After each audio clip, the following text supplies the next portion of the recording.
মেয়েটা চোখ বন্ধ করে শুয়ে আছে। তার গোলাপি ঠোঁটজোড়া কাঁপছে। আমি আর নিজেকে সামলাতে পারলাম না। আমার ঠোঁটজোড়া মেয়েটার ঠোঁটজোড়ার সাথে চুবিয়ে চুষতে লাগলাম। এবার গল্পে আসা যাক। আজ অনেক রাত হয়ে গেছে। আজকে মনে হয় বাসায় পৌঁছাতে পৌঁছাতে ভোর হয়ে যাবে। আশেপাশে কোনো গাড়িও দেখতে পাচ্ছি না। ধুর, কেন যে বন্ধুদের সাথে আড্ডা মারতে গেলাম। এখন নিজেরই পস্তাতে হচ্ছে। আর হারামি বন্ধুগুলাও ছাড়াতে চায় না। এসব ভাবছি আর হাঁটতে হাঁটতে একটা বাস স্ট্যান্ডের সামনে এসে পড়ছি। দেখি এখানে কিছুক্ষণ দাঁড়াই, কোনো গাড়ি পাওয়া যায় কিনা। ও, আপনাদের তো পরিচয়টাই দিলাম না। আমার নাম আলোক, বকাটে ছেলে। বাবার টাকা উড়াই আর বন্ধুদের সাথে আড্ডা মেরে খাই। উচ্চ মাধ্যমিক পাশ করছি। যাক, আর কিছু বলার প্রয়োজন মনে করি না। গল্পে আসা যাক। বাস স্ট্যান্ড দাঁড়িয়ে অপেক্ষা করছি বাসের জন্য। এমন সময় চোখ পড়লো একটা মেয়ের উপর। একটু অবাক হলাম, কারণ এত রাতে একটা মেয়ে, তাও আবার একা দাঁড়িয়ে আছে। অবাক করা বিষয় হলো মেয়েটা বোরকা পরে সুন্দরভাবে নাকাব করেছে। দেখে মনে হয় কোনো ভদ্রঘরের মেয়ে, কিন্তু এত রাতে কোনো ভদ্রঘরের মেয়েটা বাইরে থাকবে? দূর, দাঁড়িয়ে থাক, তাতে আমার কি। আমি পকেট থেকে মোবাইলটা বের করে টিপছিলাম আর মেয়েটার দিকে আর চোখে তাকাচ্ছিলাম। অনেকক্ষণ হয়ে গেল মেয়েটা দাঁড়িয়ে আছে। এখন প্রায় রাত 2টা বাজে। এতক্ষণ কার জন্য দাঁড়িয়ে আছে মেয়েটা, এই বিষয়টা আমাকে ভাবাচ্ছে। না, আর ভেবে কাজ নেই, গিয়ে জিজ্ঞেস করি কি হয়েছে। হয়তো বা কোনো বিপদে পড়ছে। ধীর গতিতে পা বাড়িয়ে মেয়েটার কাছে গিয়ে দাঁড়ালাম। অবাক হয়ে গেলাম, কারণ মেয়েটা আমাকে দেখে একটু চমকালো না। উল্টো আমি তার চোখের দিকে তাকিয়ে এক অজানা রাজ্যে হারিয়ে গেছি। কি মায়া ভরা সেই মায়াবী চোখ! আমি তো তার চোখ দেখেই প্রেমে পড়ে গেছি। হঠাৎ মেয়েটার কণ্ঠে ঘোর ভাঙল। ও হ্যালো, এভাবে তাকিয়ে আছেন কেন?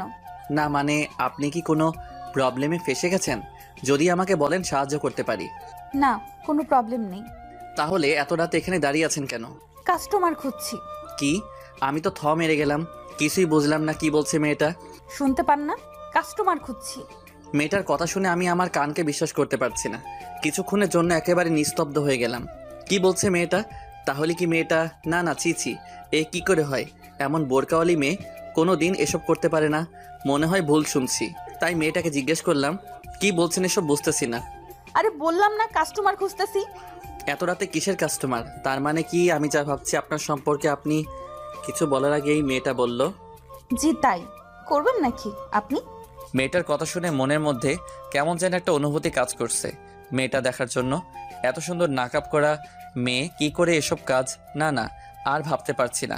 মাথাটা কেমন জানি গুলিয়ে যাচ্ছে। মেয়েটার কথা শুনে আবার বাস্তবে ফিরে এলাম। কি হলো, করবেন? যদি করেন তাহলে বলেন, না হলে বিদায় হন। আমাকে কাস্টমার খুঁজতে হবে। কোনো কথাই মুখ থেকে বের হচ্ছে না। কি বলবো বুঝতে পারছি না। চুপ করে আসি। মেয়েটা দেখি অন্যদিকে ফিরে হাঁটা শুরু করলো। আমি পিছন থেকে ডাক দিলাম, এই যে আপু, দাঁড়ান। যা বলার তাড়াতাড়ি বলেন, আমার কাছে এত সময় নাই। আপনি কি সত্যি এসব করেন? হ্যাঁ করি, আপনি করবেন কিনা বলেন, না হলে আমি যাই। এর আগে কারোর সাথে করছেন? না, আজকেই প্রথম। কেন? অবাক হয়ে যাচ্ছি। এর আগে কারোর সাথেই করে নাই, তাহলে শুধু শুধু কেন নিজের মূল্যবান জিনিসটা বিক্রি করছে? এত কৈফিয়ত আমি আপনাকে দিতে পারবো না। যদি করেন তাহলে বলেন, না হলে গেলাম। আমি কি বলবো বুঝতে পারছি না। দেখতে এত সুন্দর লাগছে মেয়েটাকে, বোরকা পরে যে তার প্রেমে পড়ে গেলাম। কিন্তু মেয়েটার চরিত্র তো মাশাআল্লাহ। আমারও মেয়েটাকে দেখে কেমন জানি লাগছে। নিজেকে সামলাতে পারছি না। তার আর কিছু না ভেবে মেয়েটাকে জিজ্ঞেস করলাম, কত নিবেন এক রাতের? 10,000। ওকে ডান, আমি রাজি। আগে পেমেন্ট করেন।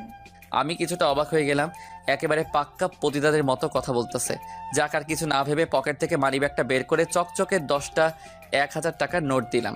যেহেতু আমি বড়লোক বাবার একমাত্র সন্তান, তাই টাকার কোনো অভাব নাই। মেয়েটাকে নিয়ে হাঁটা শুরু করলাম। একসাথে হাঁটছি, নীরব। রাস্তাটা যেন আমার আর মেয়েটার দিকে তাকিয়ে হাসছে। আমার মনের মধ্যে মেয়েটাকে দেখার জন্য অস্থিরতা কাজ করছে। না জানি কেমন দেখতে, যেমনই দেখতে হোক, চোখগুলো আমার ক্রাশ। কিন্তু মেয়েটাকে তো আর পাবো না আজকের পর, তাই আজকেই ভোগ করে স্বাদ মিটিয়ে নিই। আর ওইদিকে মেয়েটা মনে মনে হয়তো অনেক কিছু ভাবছে। কি ভাবছে তা আমার অজানা, কিন্তু মেয়েটা অনেক ভয় পেয়ে আছে। সত্যি কি মেয়েটা আজ প্রথম এমন কাজ করতে যাচ্ছে? মনের মধ্যে হাজারো প্রশ্নের পাহাড় তৈরি হতে থাকে। তখনই মেয়েটা আমাকে বলল ওই দিকে যেতে। আমি কিছুটা অবাক হয়ে বললাম, কোন দিকে? তারপর মেয়েটা বলল তার সাথে যেতে। আমি মেয়েটার পিছন পিছন হাঁটা শুরু করলাম। কিছু দূর হাঁটতেই নিজেকে একটা ঘরে আবিষ্কার করলাম। বুঝতে বাকি রইল না যে এই বাসাটাতে মেয়েটা থাকে। অন্ধকার দেখা যাচ্ছে কারণ ঘরের লাইটটা অফ ছিল। পরে মেয়েটা গিয়ে লাইট অন করলো। তাকিয়ে দেখলাম কত সুন্দর করে সাজানো পরিপাটি একটা রুম। মনে হয় মেয়েটা একাই থাকে। মেয়েটা দরজা লাগিয়ে বলল, শুরু করতে পারেন। আমারও আর তর সইছে না মেয়েটাকে দেখার জন্য, তাই বললাম, আপনার চেহারাটা দেখেন, মুখের কাপড়টা সরান একটু। গলা দিয়ে যেন কথা বের হচ্ছিল না। মেয়েটা নিজের মুখের কাপড় সরাতেই আমি যেন এক অন্য জগতে হারিয়ে গেলাম। এ কি মানুষ নাকি পরী? এত সুন্দর মানুষ হতে পারে আগে জানা ছিল না। মেয়েটার কাজল কালো চোখগুলো দেখেই আমি আগেই তার প্রেমে পড়ে গেছিলাম। আর এখন তার এত সুন্দর অপরূপ চেহারা, আর ঠোঁটের নিচে একটা তিল, হালকা মেকআপ আর ঠোঁটে হালকা গোলাপি লিপস্টিক। আমি তো লোভ সামলাতে পারছি না। আর সোনার বরণ শরীর, আর তার সোনার বরণ শরীর আর চুলের ঘ্রাণে আমি মাতাল হয়ে গেলাম। ধীরে ধীরে মেয়েটার দিকে অগ্রসর হলাম। মেয়েটা একটু একটু করে পিছুপা হচ্ছে। মেয়েটা বিছানায় পড়ে যায়। আমিও তার উপর পাগলা কুত্তার মতো ঝাঁপিয়ে পড়ি নিজের জৈবিক চাহিদা মেটানোর জন্য।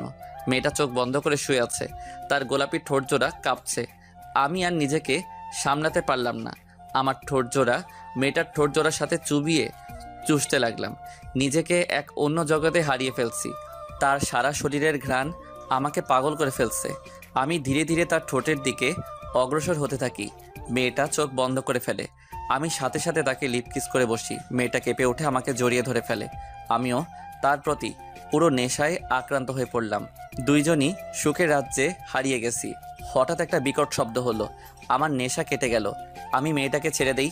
তারপর চেয়ে দেখি মোবাইলে কল আসছে। মেয়েটা বলল, যদি কিছু মনে না করেন তাহলে ফোনটা ধরতে পারি? কিন্তু আমার সামনে কথা বলতে হবে। মেয়েটা আমার কথা শুনে ফোনটা রিসিভ করলো। ওপাশ থেকে সুন্দর একটা মিষ্টি কণ্ঠে ভেসে আসলো একটা ছোট বাচ্চার আওয়াজ। বাচ্চাটা বলছে, আপু আপু, তুমি কোথায় আসো? কখন আসবে? আমার তোমাকে ছাড়া ঘুম আসছে না। তুমি তাড়াতাড়ি আসো না আপু, আমার যে তোমাকে ছাড়া ঘুমাতে ভয় করে।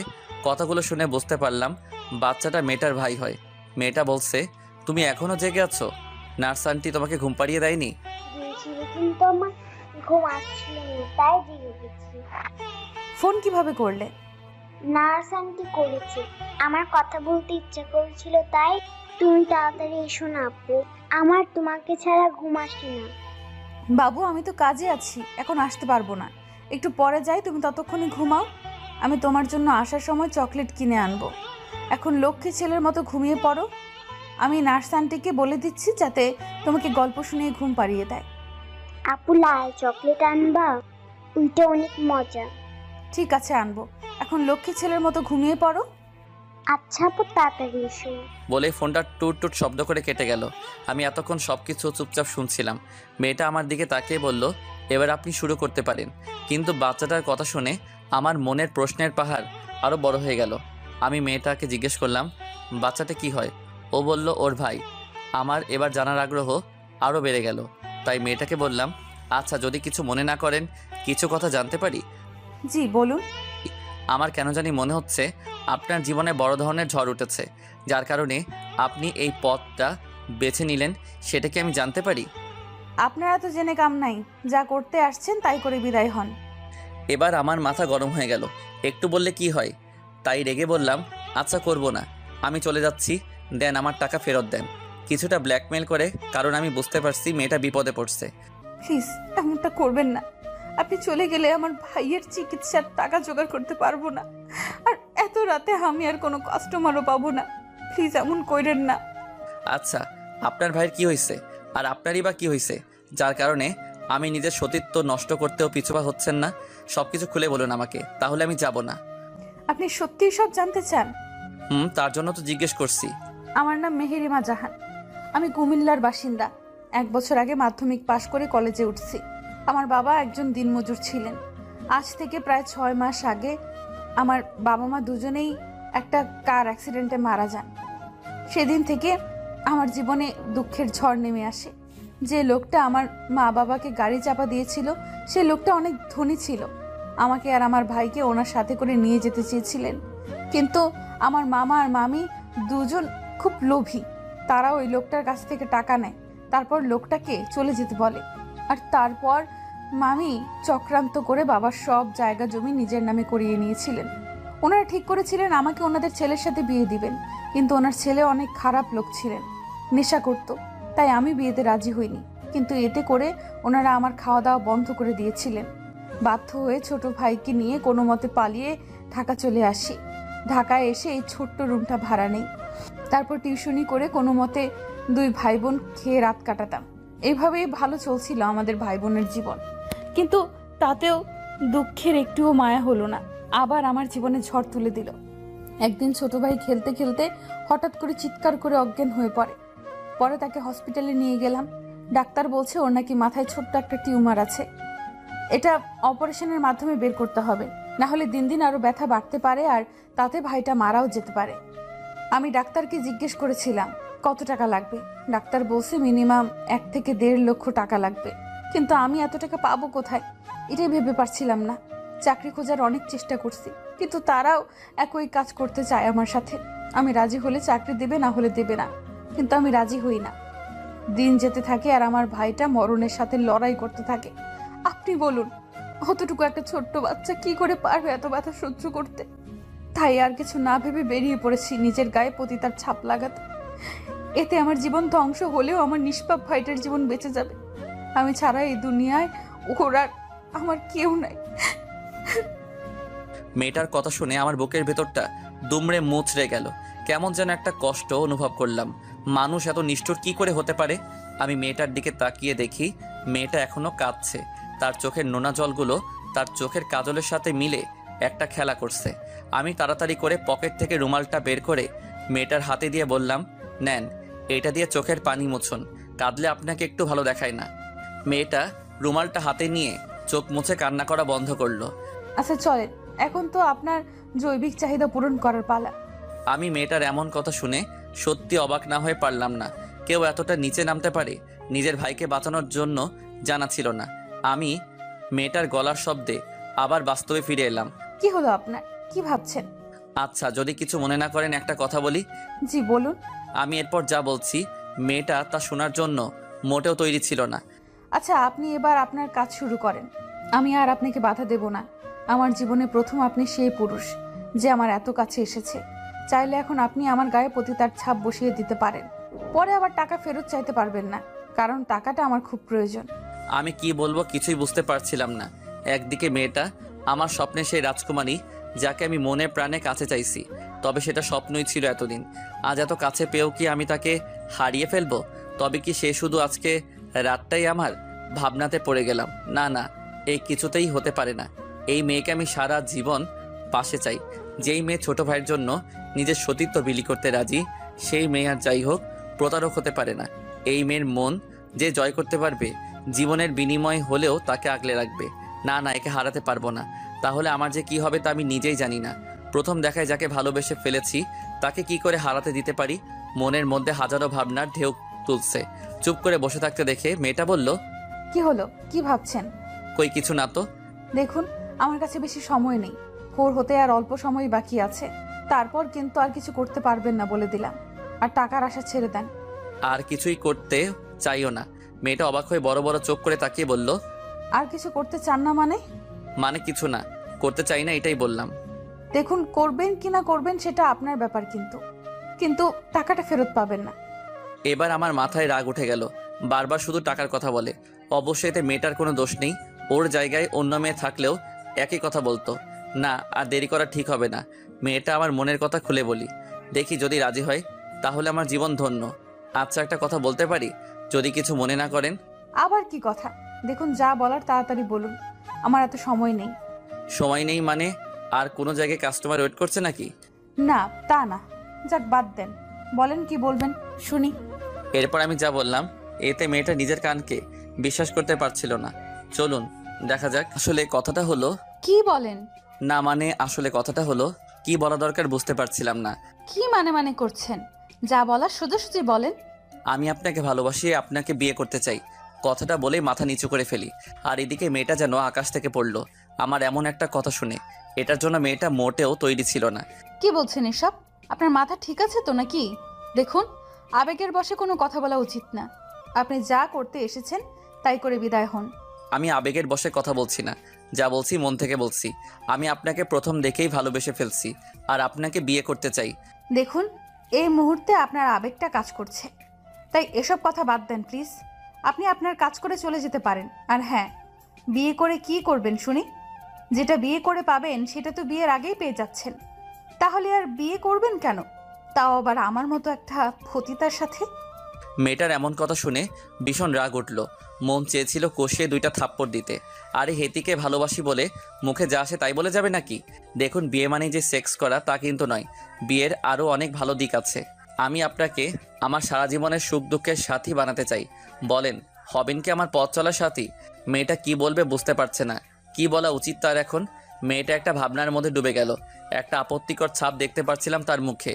মেয়েটা বলল, আমি আপনাকে বিয়ে করতে পারবো না। আপনি যা করতে এসেছেন তাই করে চলে যান। এতে মেয়ের উপর কোনো দয়া দেখানোর দরকার নেই। এসব শুনে আমার মাথায় আরও বেশি গরম হয়ে যায়। নিজেকে আর আটকে রাখতে পারি না। ঠাস করে মেয়েটার গালে চড় বসিয়ে দেই। মেয়েটা গালে হাত দিয়ে বসে আছে। বুঝতে পারলাম চড়টা খুব জোরেই লেগেছে, কারণ চড় খেয়ে মেয়েটা বিছানার কোণে ছিটকে পড়ে। আমি এমন কিছু করব সে স্বপ্নেও ভাবতে পারে নাই। ওই, তুই নিজেকে কি মনে করিস? হ্যাঁ, রেগে তুই তাই করে বলা শুরু করছি। তোকে প্রথম দেখে ভালোবেসে ফেলছি, তাই তোর এত কথা সহ্য করছি। নয়তো তোকে খুন করে কখন চলে যেতাম। এখন বল, বিয়ে করবি কি না? না, করবো না আপনাকে বিয়ে। হাসছেন কেন? তুই যদি এখন আমাকে বিয়ে করতে রাজি না হোস, তাহলে কাল সকাল হওয়ার আগে তোকে পুলিশ এসে ধরে নিয়ে যাবে। আমি পুলিশকে বলবো তুই একটা বেশ্যামি। তাই বলছি, চুপচাপ মেনে নে। আমি তোকে সত্যিই ভালোবেসে ফেলছি, আর আমাকে বিয়ে করলে তোর ভাইও বেঁচে যাবে। না প্লিজ, এমনটা করবেন না। আমি আপনার দুটি পায়ে পড়ি, পুলিশকে ডাকবেন না। তাহলে আমার ভাইটার কি হবে? ওইটুকু একটা বাচ্চার প্রতি দয়া করেন, পুলিশকে ডাইকেন না। আপনার দুটি পায়ে ধরি। সাথে সাথে আমার পায়ে হাত দিয়ে ধরে বসে। তোর জায়গা আমার পায়ে নয়, তোর স্থান আমার মনে। তুই কিছু চিন্তা করিস না। তোর ভাইয়ের অপারেশনের সমস্ত দায়িত্ব আমার।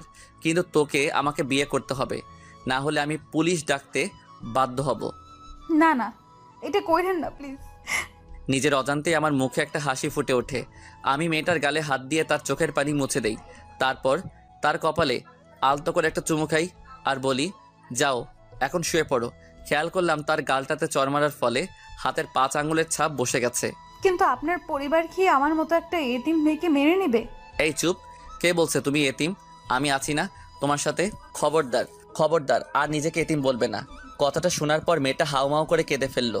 কাঁদুক, সে আজকেই তার জীবনের শেষ কান্না। আর কোনো দিন তাকে কাঁদতে দিব না।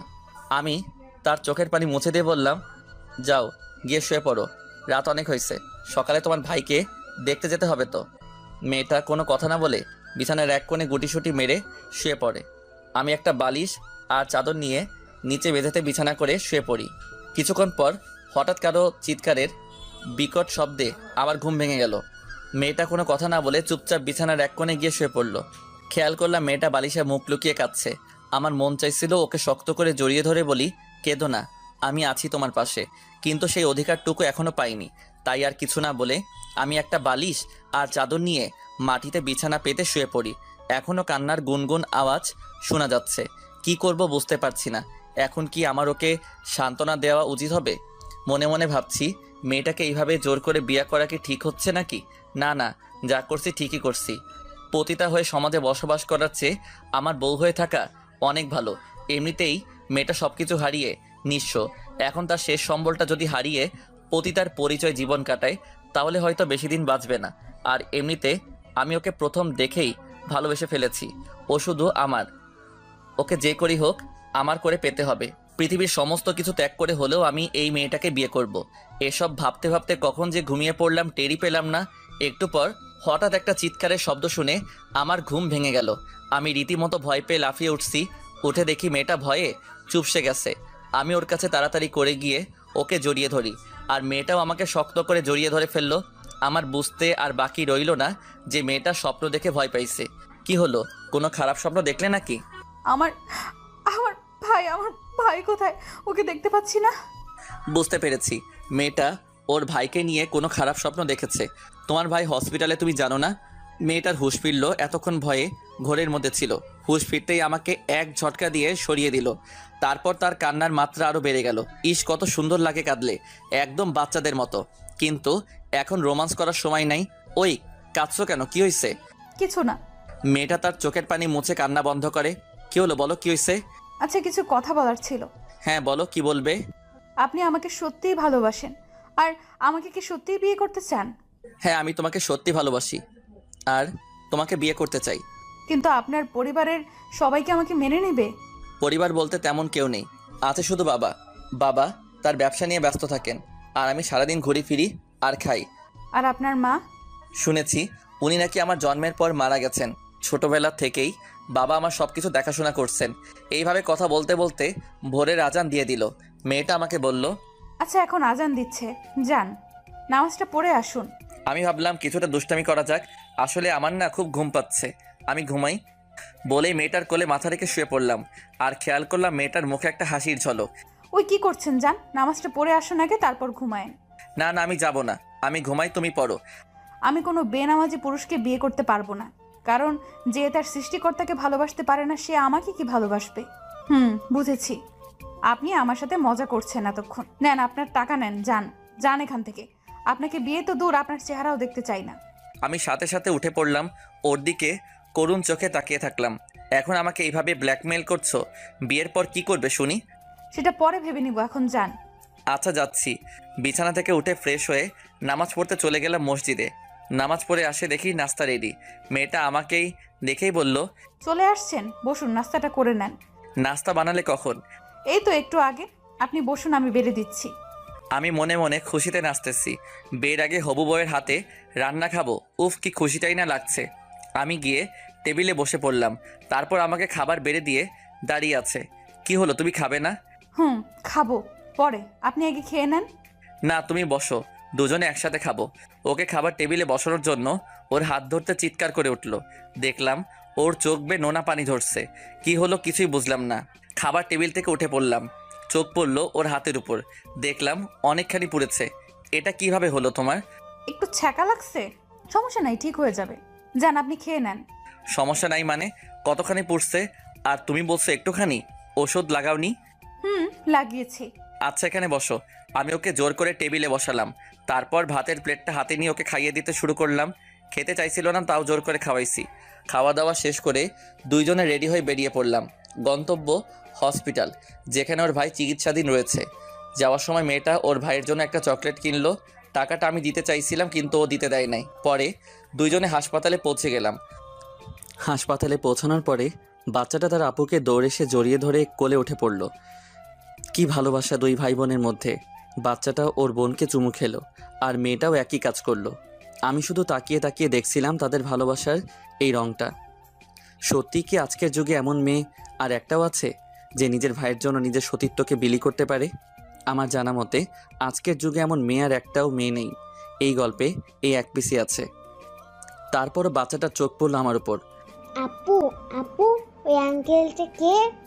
বাচ্চাটার মুখে আঙ্কেল শব্দটা শুনে আমি তো থ মেরে গেছি। বলে কি পুচকোটা, আমি আর আঙ্কেল? এখনো বিয়েই করলাম না, আর দাড়িও তো নেই। শিওর হওয়ার জন্য গালে আরেকবার হাত দিয়ে দেখলাম দাড়ি উঠছে কিনা। না, কোনো দাড়ি নেই। তাহলে এই পুচকোটা আঙ্কেল বলল কেন? আর মেয়েটাও পারে বটে, আমাকে আঙ্কেল বলছে। আরও মুচকে মুচকে হাসি দিচ্ছে। যা আজকে মনে হয় বুড়ো হয়ে গেলাম। ওই আঙ্কেলটা তোমাকে দেখতে আসছে। আমার আর কিছু করার নাই। বাচ্চাটা তার আপুর কোল থেকে নেমে গেল, তারপর আমার কাছে আসলো। আমি হাঁটু গেড়ে তার সামনে বসলাম। আঙ্কেল, আঙ্কেল, আপনি সত্যি আমাকে দেখতে এসেছেন? হ্যাঁ, তোমার জন্যই তো আসছি। তার আগে তুমি আমাকে ভাইয়া বলে ডাকো। তোমার জন্য একটা গিফট আছে। কি গিফট আঙ্কেল? দেন না, দেন। উফ, আবার আঙ্কেল? ভাইয়া বলো, তাহলে দিব। আচ্ছা দেন, আগে দেখি। চোখ বন্ধ করো তোমার। বাচ্চা মানুষ তো, তাই বলার সাথে সাথে চোখ বন্ধ করে ফেলে। আমি একবার মেয়েটার দিকে তাকিয়েছিলাম, খেয়াল করছি মুচকি মুচকি হাসছে। এবার চোখ খুলো। পকেট থেকে একটা কিটক্যাট বের করে তার চোখের সামনে ধরি। ওয়াও আঙ্কেল, এত বড় চকলেট, এটা আমার জন্য? ধুর ছাই, বাচ্চাটা তো মহাপাজি, কিছুতেই কথা শুনছে না। আবারও আঙ্কেল বলছে, হ্যাঁ এটা তোমার জন্য, কিন্তু তোমাকে দিব না। কথাটা শোনা মাত্র বাচ্চাটার মুখটা কালো হয়ে গেল। মাথা নিচু করে দাঁড়িয়ে রইল, কোনো কথা বলছে না। আরে কি হলো তোমার? এমন মুখ গোমড়া করে দাঁড়িয়ে রইল কেন? এই চকলেটটা তোমার, তোমার জন্যই তো এনেছি। কিন্তু তার আগে ভাইয়া ডাকো একবার।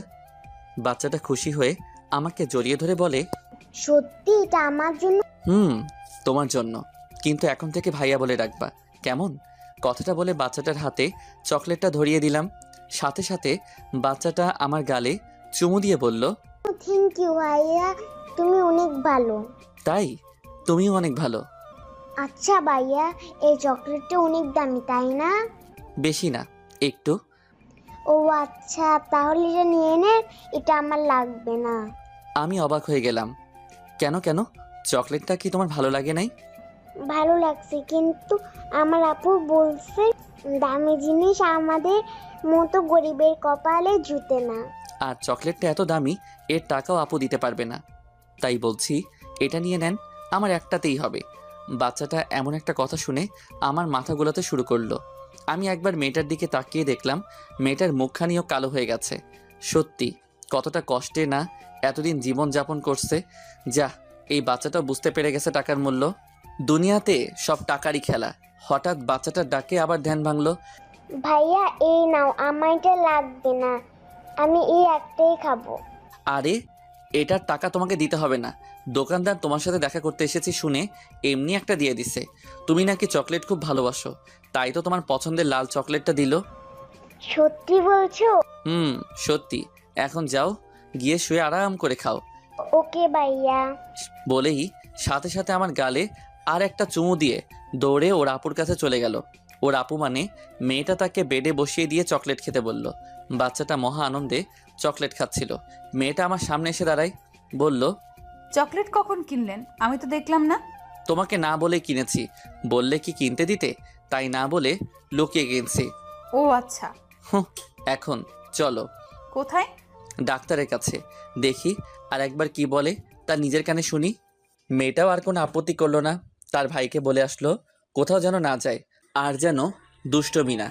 আর বাচ্চাটা মাথা নাড়িয়ে হ্যাঁ সুযোগ জবাব দিল, কারণ পুচকোটা চকলেট খাওয়ায় ব্যস্ত।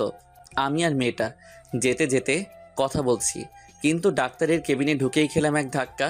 অবাক হয়ে গেলাম। কারণ কেন জানেন? চলুন দেখা যাক। আসতে পারি স্যার? আসুন। ডাক্তারকে দেখে আমি পুরো থ মেরে গেলাম, কারণ ডাক্তারটা আমার আব্বুর বন্ধু আর আমাদের ফ্যামিলি ডাক্তার। আরে, এ তো দেখছি আলোক, বাবা জীবন। এতদিন কই থেকে এলে? আঙ্কেল, আপনি এখানে কিভাবে? 6 মাস হলো বদলি হয়ে এসেছি। তা তোমার বাবার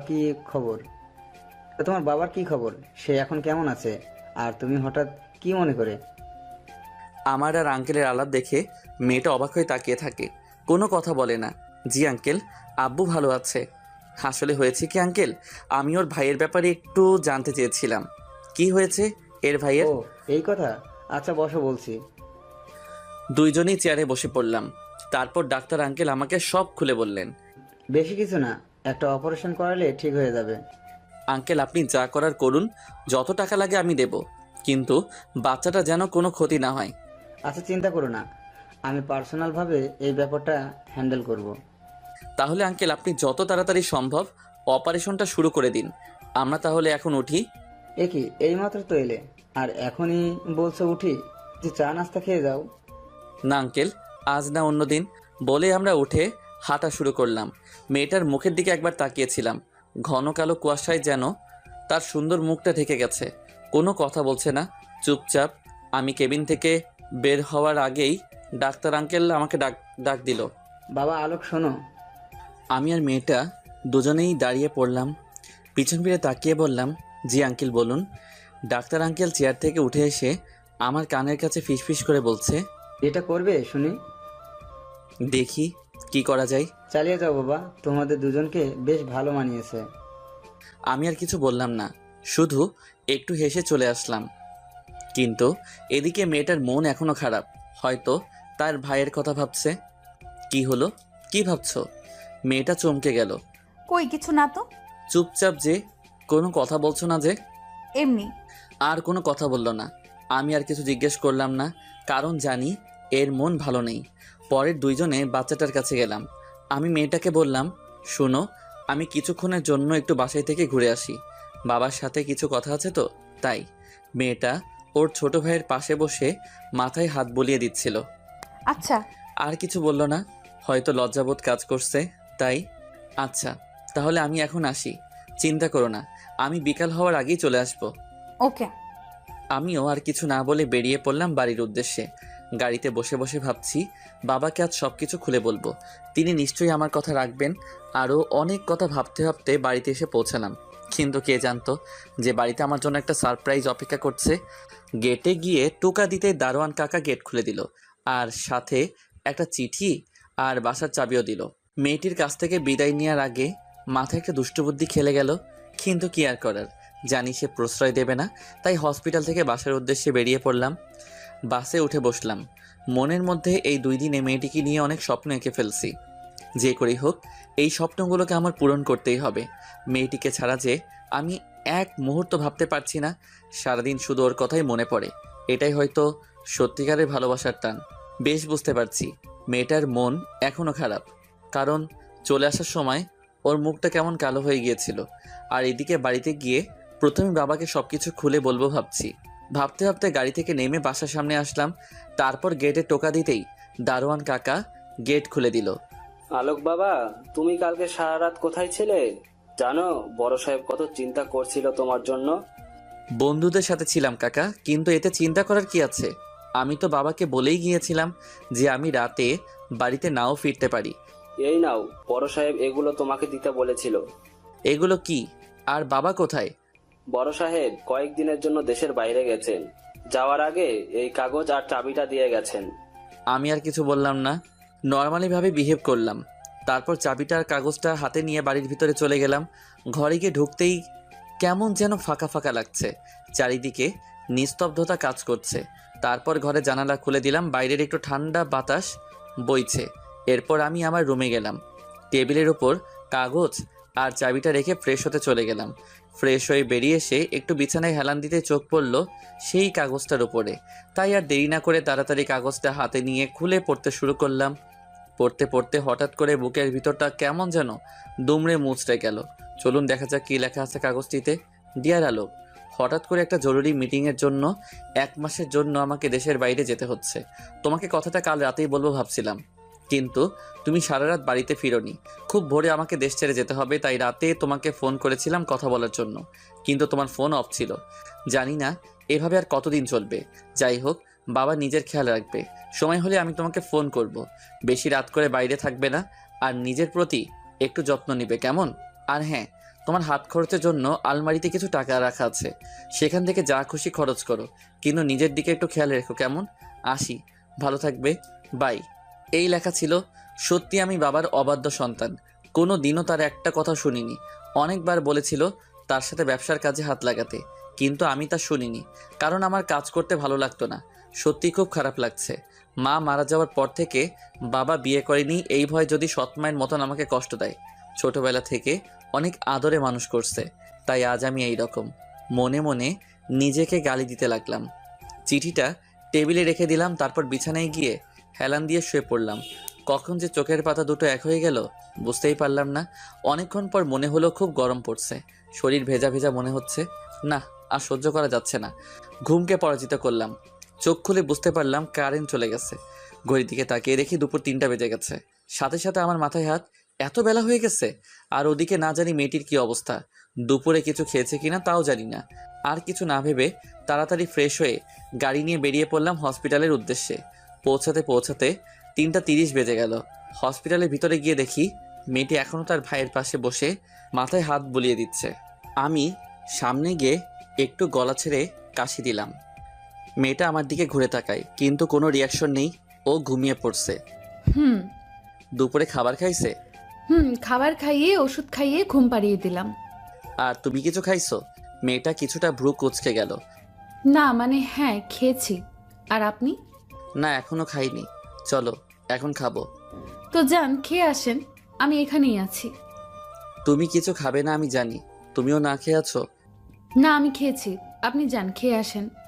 জানি মেয়েটার মনের অবস্থা ভালো নেই, কিন্তু না খেয়ে থাকলে তারও শরীর খারাপ করতে পারে। দেখো, মিথ্যা বলে লাভ নেই। আমি জানি তুমি কিছু খাওনি। মেয়েটা হয়তো মনে মনে ভাবছে যে আমি কিভাবে জানলাম যে না খেয়ে আছি। না মানে আসলে পরে খেয়ে নেব, আপনি খেয়ে আসুন। না, তুমি না খেলে আমিও খাবো না। আর জানো, আমি ক্ষুধা সহ্য করতে পারি না, কিন্তু তুমি তো খাবে না, তাই না? তাহলে আমিও খাবো না, এতে আমার মরণ হয় হোক। বলে একটা চেয়ারে বসে পড়লাম। মেয়েটা বসা থেকে উঠে আমার সামনে এসে দাঁড়ালো। দেখুন, জেদ করবেন না প্লিজ। আমার ভাইটাকে রেখে এখন আপনার সাথে কিভাবে যাব বলুন? হঠাৎ যদি উঠে পড়ে, আমাকে দেখতে না পেলে কান্নাকাটি শুরু করবে। আমি জানি মেয়েটারও খিদা লাগছে, কিন্তু মুখ ফুটে কিছু বলতে পারছে না। সব মেয়েরা এমনই হয়, মনের ভিতরে লুকানো কথা কোনোদিনও মুখ ফুটে বলবে না। কিন্তু তোমার ভাই তো এখন ঘুমাচ্ছে, চিন্তা করো না। ওর উঠে পড়ার আগে আমরা চলে আসব। আর উঠে পড়লে ওর নার্স আন্টি তো আছেই দেখে রাখার জন্য, তাই না? তাই প্লিজ চলো আমার সাথে। অনেক জোরাজুরি করার পর রাজি করালাম। একজন নার্সকে বাচ্চাটার সামনে রেখে দুজন বেরিয়ে পড়লাম। হসপিটালের সিঁড়ি দিয়ে নামছিলাম দুজনে, হঠাৎ করে মেয়েটা পায়ে হোঁচট খেয়ে প্রায় পড়ে যাওয়ার মতো অবস্থা হয়। আমি তাড়াতাড়ি করে ধরে ফেলি। এতে মেয়েটা কিছুটা লজ্জাবোধ করে আর পায়ে একটু আঘাত পায়। হাঁটতে পারছে না মেয়েটা, হয়তো পায়ে একটু বেশি ব্যথা পাইছে। আমার কাঁধে হাত রেখে হাঁটা শুরু করলো, কিন্তু এমন করে খুঁড়িয়ে হাঁটলে সন্ধ্যা হয়ে যাবে। আর এদিকে আমার খিদেই প্রাণ যায়। দূর চাই কী করব বুঝতে পারছি না। হঠাৎ করে মাথায় একটা শয়তানি বুদ্ধি এলো। মেয়েটার দিকে তাকিয়ে একটু হাসি দিয়ে মেয়েটাকে কোলে তুলে ফেললাম। ওরে বাবা রে, কি ভারী রে, দেখে বোঝা যায় না কিন্তু পুরাই ময়দার বস্তা। আমি এমন কিছু একটা করব তা মেয়েটা কখনো ভাবিনি। লজ্জায় সে তার চোখ বন্ধ করে ফেলে। আমি আস্তে আস্তে করে মেয়েটাকে নিয়ে নামছি। কি রোমান্টিক সিন দেখলে আপনাদেরও হিংসা হবে, যেমন হিংসা হয়েছিল হাসপাতালের মানুষগুলোর। হ্যাঁ, হসপিটালের সবাই আমার দিকে ড্যাব ড্যাব করে তাকিয়েছিল। তাকিয়ে থাক, তাতে আমার কি? আমি তো আমার হউকে কোলে নিয়েছি। অবশেষে মেয়েটাকে গাড়িতে বসিয়ে দিলাম, তারপর গাড়ি চালানো আরম্ভ করলাম। গাড়ি চালানোর সময় মেয়েটার দিকে একবার তাকিয়ে দেখি লজ্জায় মেয়েটার মুখখানি লাল হয়ে গেছে। আর আমার তো হাসতে হাসতে দম যায়, কিন্তু তাও নিজের হাসিকে কন্ট্রোল করলাম, কারণ এখন যদি হাসি তাহলে কপালে দুঃখ আছে। মেয়েটা চুপচাপ বসে আছে আর আমি গাড়ি চালাচ্ছি। কি হলো, কিছু বলছো না যে? আপনি আমাকে ওভাবে কোলে নিলেন কেন? তুমি তো হাঁটতে পারছিলে না, তাই। এরপর থেকে আমার পারমিশন ছাড়া আমাকে ওইভাবে কোলে নেবেন না, বুঝছেন? ওকে, আমি মনে মনে বলছি, দাঁড়াও না একবার, শুধু বিয়েটা করে নিই, তারপর তোমাকে দেখাবো কে কার পারমিশন নিয়ে কি করবে। এমন টাইট দিমো জীবনেও ছুটতে পারবা না। আচ্ছা, তোমার পায়ে কি খুব ব্যথা করছে? না। আর কোনো কথা বললাম না। গাড়িটা একটা বড় রেস্টুরেন্টের সামনে পার্ক করলাম, তারপর দুজনে ভিতরে গিয়ে বসলাম। আমি তার দিকে মেনু কার্ড এগিয়ে দিয়ে বললাম, কি খাবে তা অর্ডার করতে। কিন্তু সে বলল, আপনারা যা খুশি অর্ডার করুন। তাই আমি নিজেই অর্ডার করলাম। খাবারের নামগুলো অজানা থাক, বললে আবার আপনাদের লোভ লাগবে। ওয়েটার খাবার পরিবেশন করে দিয়ে গেল, কিন্তু মেয়েটা কিছু খাচ্ছে না, শুধু আর চোখে খাবারের দিকে তাকাচ্ছে। কি হলো, খাচ্ছ না যে? নাওয়া খাওয়া শুরু করো। না মানে এত ভালোভাবে খাবার, না মানে এত ভালো ভালো খাবার আগে কখনো খাইনি তো, তাই জানি না কিরকম খেতে। আর আমার ভাই ওসব কোনোদিন দেখেনি, ওকে ছাড়া আমি এত ভালো ভালো খাবার কিভাবে খাবো বলুন? ও আচ্ছা, এই কথা চিন্তা করো না, তোমার ভাইয়ের জন্য নিয়ে যাব। আর এই খাবারগুলো খুবই ভালো আর সুস্বাদু। বিশ্বাস না হলে খেয়ে দেখো একটু। তারপর মেয়েটা খাওয়া শুরু করলো, কিন্তু কেন জানি মনে হচ্ছে ওর খেতে খুব কষ্ট হচ্ছে।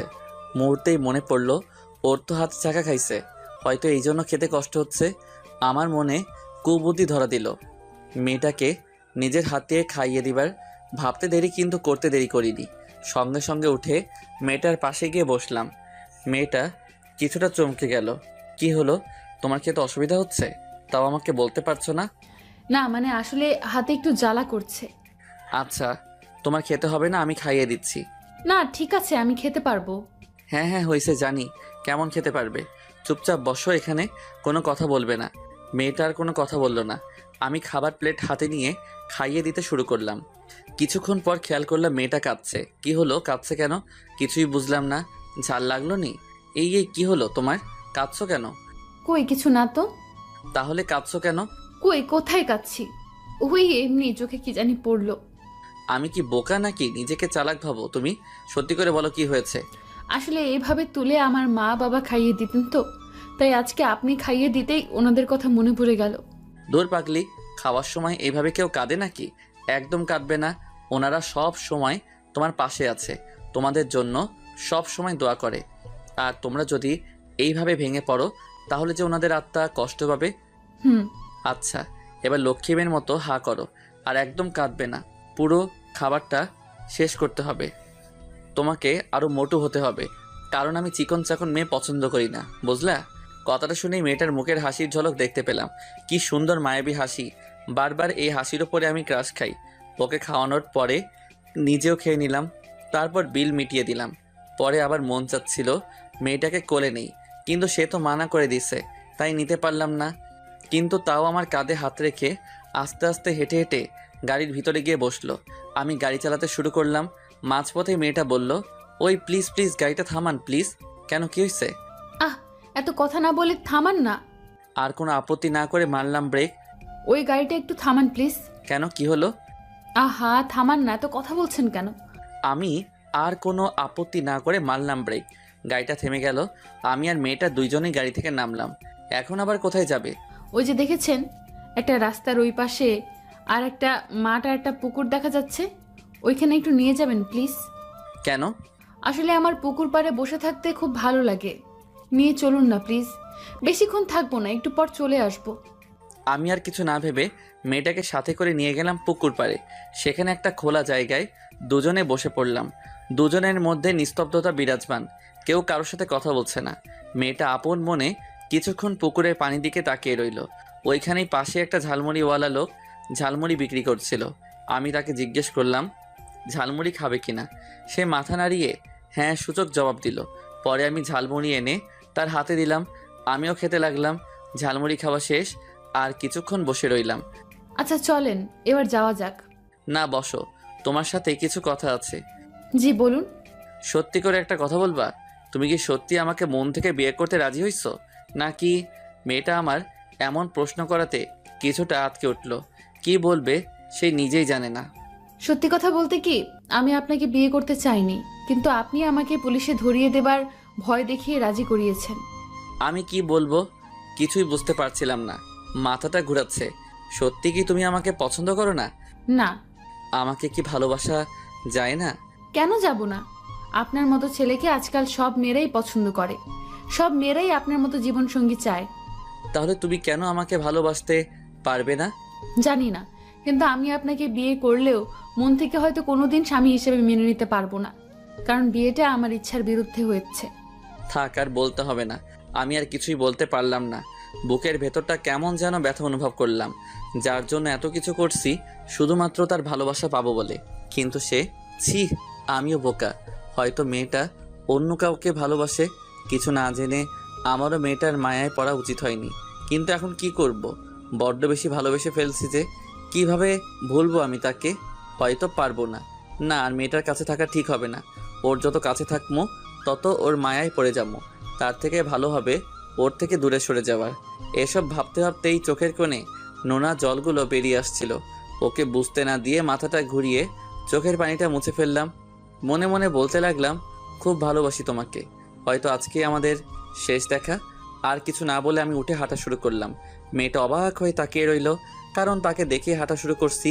এক পা দুপা করে সামনে এগোচ্ছি, আর ওর জীবন থেকে ধীরে ধীরে সরে যাচ্ছি। মেয়েটাও আমার পিছন পিছন হাঁটা শুরু করলো। আমি গাড়িতে বসে পড়লাম। মেয়েটাও ধীরে ধীরে এসে গাড়িতে চড়ে বসলো। আমি কোনো কথা বলছি না, কি বলবো? আর নিজের কথা বলার বাকশক্তি হারিয়ে ফেলছি। মনের মধ্যে এখন শুধু বেদনার ঝড়। মন খুলে কাঁদতে ইচ্ছে করছিল, কিন্তু পারলাম না। গাড়ি চালাতে শুরু করলাম। কি হলো, কথা বলছেন না যে? এই যে শুনছেন। বলুন। এতক্ষণ ভাবনায় বিভোর ছিলাম, তাই প্রথম ডাকটা শুনতে পাইনি। মেয়েটা কিছুটা অবাক হয়ে যায়, কারণ আমি তাকে আবার আপনি করে বলা শুরু করছি। এটা মেয়েটা খুব ভালো করে খেয়াল করছে। এখন আবার আপনি করে বলছেন কেন? যার যে অধিকার, সে অধিকারের মধ্যে সীমাবদ্ধ থাকা উচিত। বুকে একরাশ কষ্ট নিয়ে বললাম, মানে? কিছু না। আর কিছু বলল না। জানি না ওর মনে কি চলছে, তবে আমার মনে যে বেদনার আগুন দাউ দাউ করে জ্বলছে। কিভাবে ভুলবো তাকে? কি করে ভুলে থাকবো এই মায়ায় ভরা মুখখানি? না, ভুলতে আমাকে হবেই, কারণ ও আমাকে চায় না। আমি শুধুমাত্র ওর প্রয়োজন। আর তাছাড়া জোর করে ভালোবাসা আদায় করা যায় না। এসব ভাবতে ভাবতে হঠাৎ গাড়ি থামালাম। কি হলো, গাড়ি থামালেন যে? হসপিটাল চলে আসছি। মেয়েটা সেদিকে কোনো খেয়াল নেই। ও, আপনি যান, আমি ডাক্তার আঙ্কেলের সাথে একটু দেখা করে আসি। ওকে। অতঃপর মেয়েটা গাড়ি থেকে নেমে গেল, আমিও নামলাম। মেয়েটা ভিতরে চলে যাচ্ছে। আমি তার চলে যাওয়ার দিকে এক নজরে তাকিয়ে রইলাম। হয়তো এখনই শেষ দেখা। মনে হচ্ছিল কেউ আমার গলা চেপে ধরছে। নিঃশ্বাস নিতে কষ্ট হচ্ছিল। চোখের কোণে আবারও পানি জমে গেল। এবার আর বাধা মানল না, গড়িয়ে পড়ল আমার গাল বেয়ে। কোনো দিনও কারোর জন্য কষ্ট হয়নি, আজ বুঝতে পারলাম আপনজন ছেড়ে গেলে কতটা কষ্ট হয়। এই কষ্ট সইবার ক্ষমতা সবার নেই, আমারও নেই। জানি না কতদিন এই পিছুটান থাকবে, কিন্তু আমাকে যে ওর জীবন থেকে সরে যেতেই হবে, কারণ ওর মনের রাজ্যে হয়তো অন্য কেউ রাজ করছে। হাত দিয়ে চোখের পানি মুছে নিলাম, তারপর চলে গেলাম ডাক্তার আঙ্কেলের কেবিনে ওনার সাথে দেখা করতে। আঙ্কেল, আসতে পারি? আরে আলোক বাবা যে, এসো এসো, বসো। তোমার কথাই ভাবছিলাম। কেন আঙ্কেল? দেখো, আমরা ঠিক করেছি যে আজকে এই বাচ্চাটাকে অপারেশন করব, তাই তোমাকে এই কথাটা বলবো ভাবছিলাম। এ তো খুশির কথা, আপনি যত তাড়াতাড়ি পারেন অপারেশনটা করে ফেলুন। আচ্ছা আঙ্কেল, তাহলে এখন আমি উঠি। আপনি বাচ্চাটার অপারেশনের পর আমাকে জানাবেন, আমি একটু দরকারি কাজে বাইরে যাচ্ছি। আচ্ছা, জানাবো না। আমি চলে আসলাম সেখান থেকে। ভাবছি চলে তো যাবো, তাহলে মেয়েটাকে শেষ একটি নজর দেখে যাই। জানি এতে আমার মনের কষ্টটা কমবে না, আরও দ্বিগুণভাবে বেড়ে যাবে।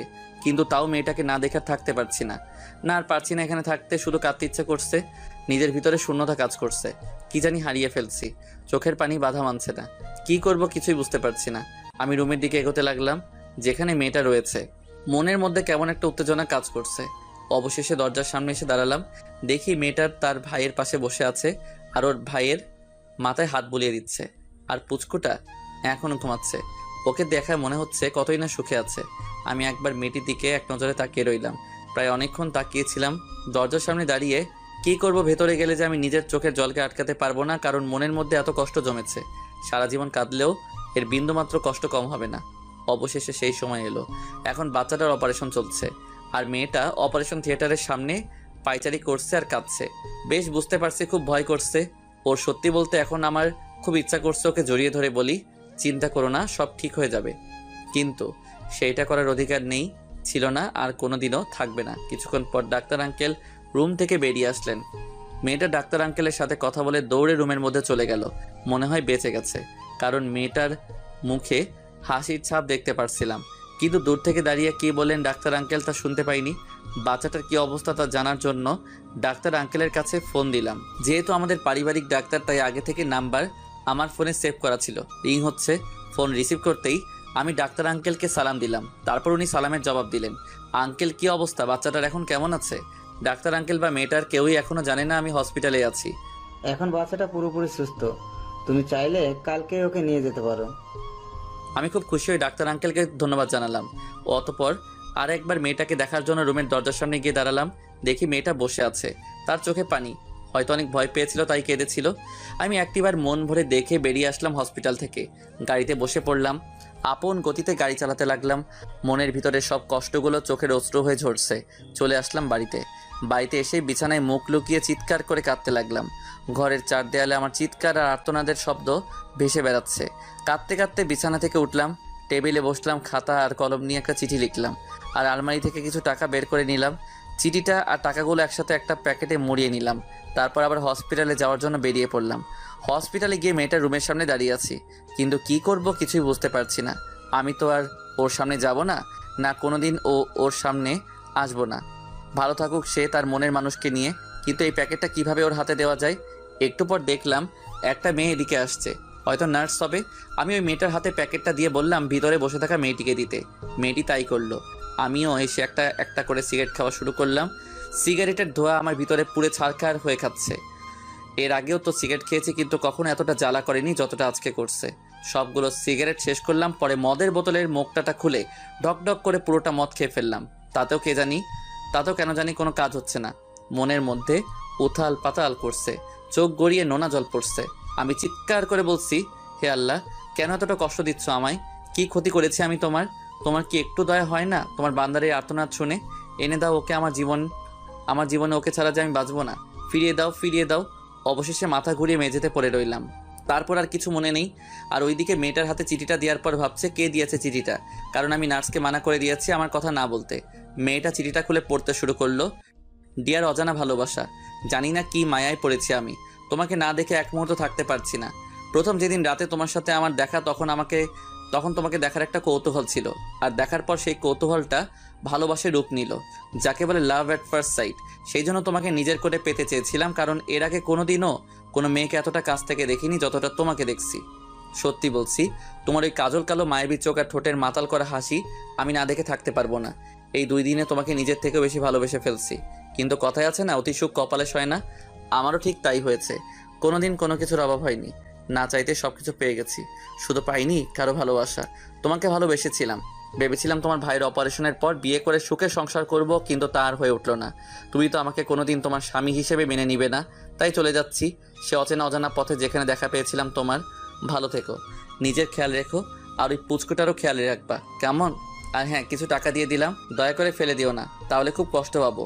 ওই টাকা দিয়ে তোমার ভাইয়ের জন্য ভালো ভালো কাপড় আর খাবার দাবার কিনে দিও। যদি তোমার তাতেও বিবেকে বাঁধে তাহলে কোনো একদিন দেখা হলে ফেরত দিয়ে দিও। খোদা হাফেজ। চিঠিটা পড়ার সাথে সাথে মেয়েটার চোখে নোনা পানি বেরিয়ে পড়ল। মেয়েটি চিঠিটা বুকে জড়িয়ে ধরে বলে, কেন চলে গেল? একটিবারও বুঝলে না আমিও তোমাকে ভালোবাসি? তোমাকে আমি সেদিন থেকে ভালোবেসে ফেলছি যেদিন তুমি আমাকে প্রথম বিয়ের কথা বলেছিলে। আমার কি এইটুকু অভিমান করে কথা বলার অধিকার নেই? সত্যি আমি ওই কথাটা মন থেকে বলিনি। ফিরে আসো তুমি, প্লিজ একটিবার ফিরে আসো। আমাকে একটিবার সুযোগ দাও। আমি আর কোনো দিনও তোমার সাথে অভিমান করব না। প্লিজ ফিরে আসো। পরের দিন কে যেন এত সকালে ঘরের বেল বাজাচ্ছে। বেল বাজানোর শব্দে আমার জ্ঞান ফিরে আসে। খুব বুঝতে পারলাম এখনও নেশাটা কাটেনি। খুব ঘুম পাচ্ছে, চোখ তুলে তাকাতে পারছি না। ঘুম ঘুম চোখে দরজার সামনে গিয়ে দরজা খুলতেই ঠাস ঠাস করে 2টা চরের শব্দ শুনতে পারলাম। বুঝতে বাকি রইল না যে চরগুলো আমার গালেই পড়েছে। এলে তো সবকিছু টাকা দিয়ে কেড়ে নিতে পারতাম, কিন্তু আমি তো তা করিনি। বিয়ে করে নিজের বউ হিসেবে স্বীকৃতি দিতে চেয়েছিলাম, কিন্তু সে তো আমাকে স্বামীর অধিকার দিবে না। তাহলে বিয়ে করে বা শারীরিক সম্পর্ক করে কী লাভ?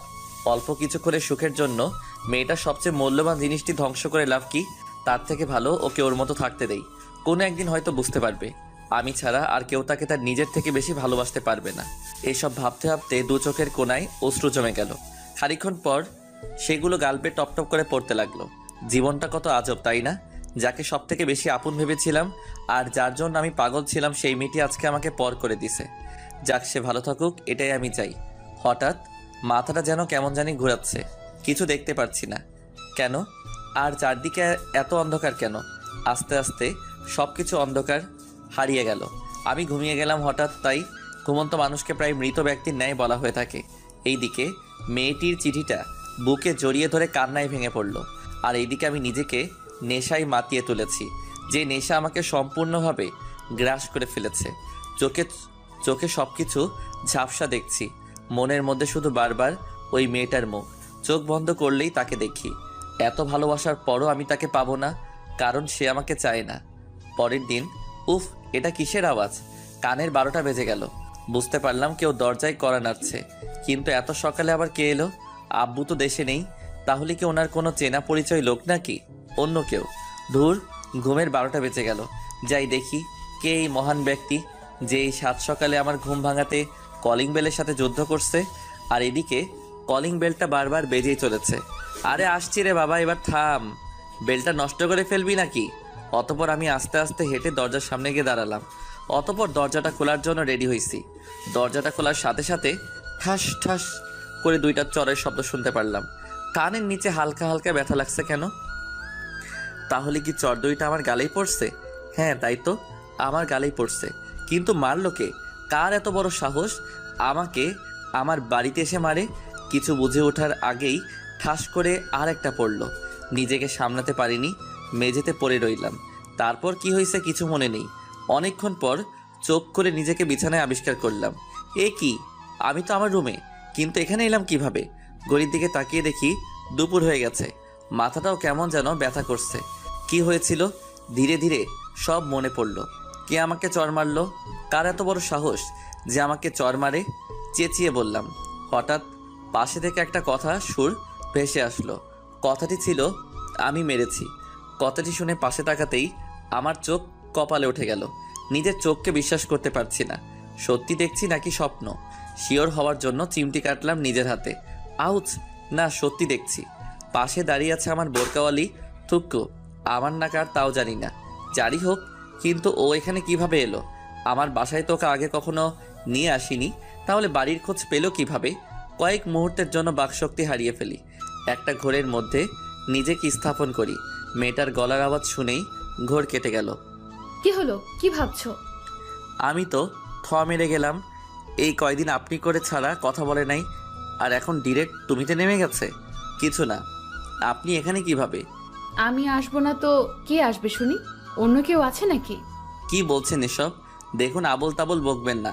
যান, চলে যান আপনি এখান থেকে। কেন এমন করছো? আমি সত্যিই বুঝতে পারিনি তুমি আমার ওই কথাটা শুনে আমার থেকে দূরে সরে যাবে। যা বলার বলে দিছেন। আমিও চলে এসেছি আপনার জীবন থেকে। আপনি এটাই চেয়েছিলেন, তাই তো? প্লিজ বিশ্বাস করো, আমি এটা কখনো চাইনি।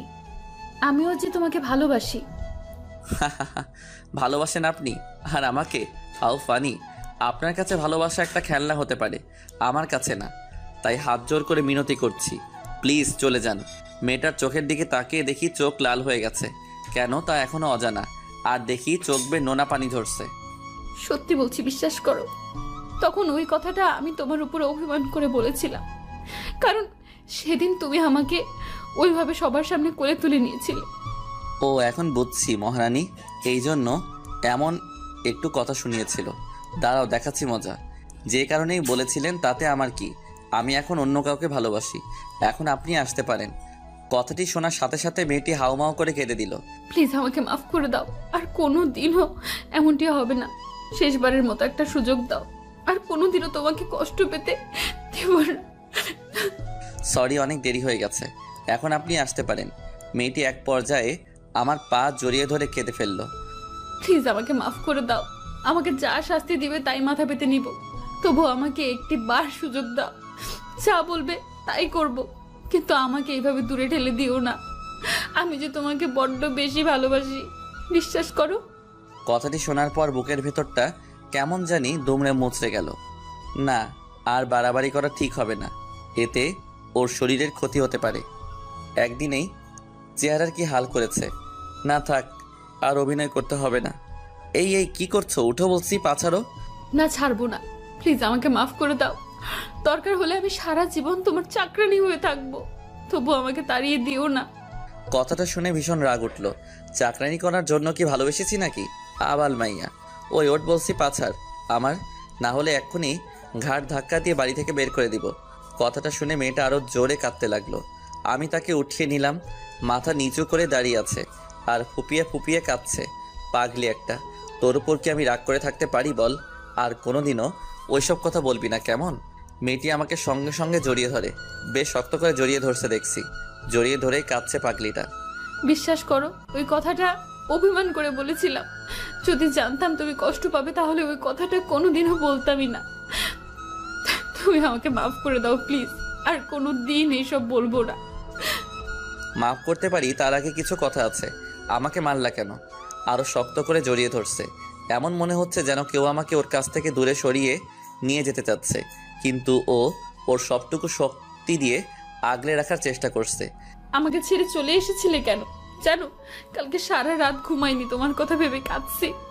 আর জানো, আমার ভাইয়ের যখন অপারেশন চলছিল তখন তোমাকে অনেক খুঁজেছি।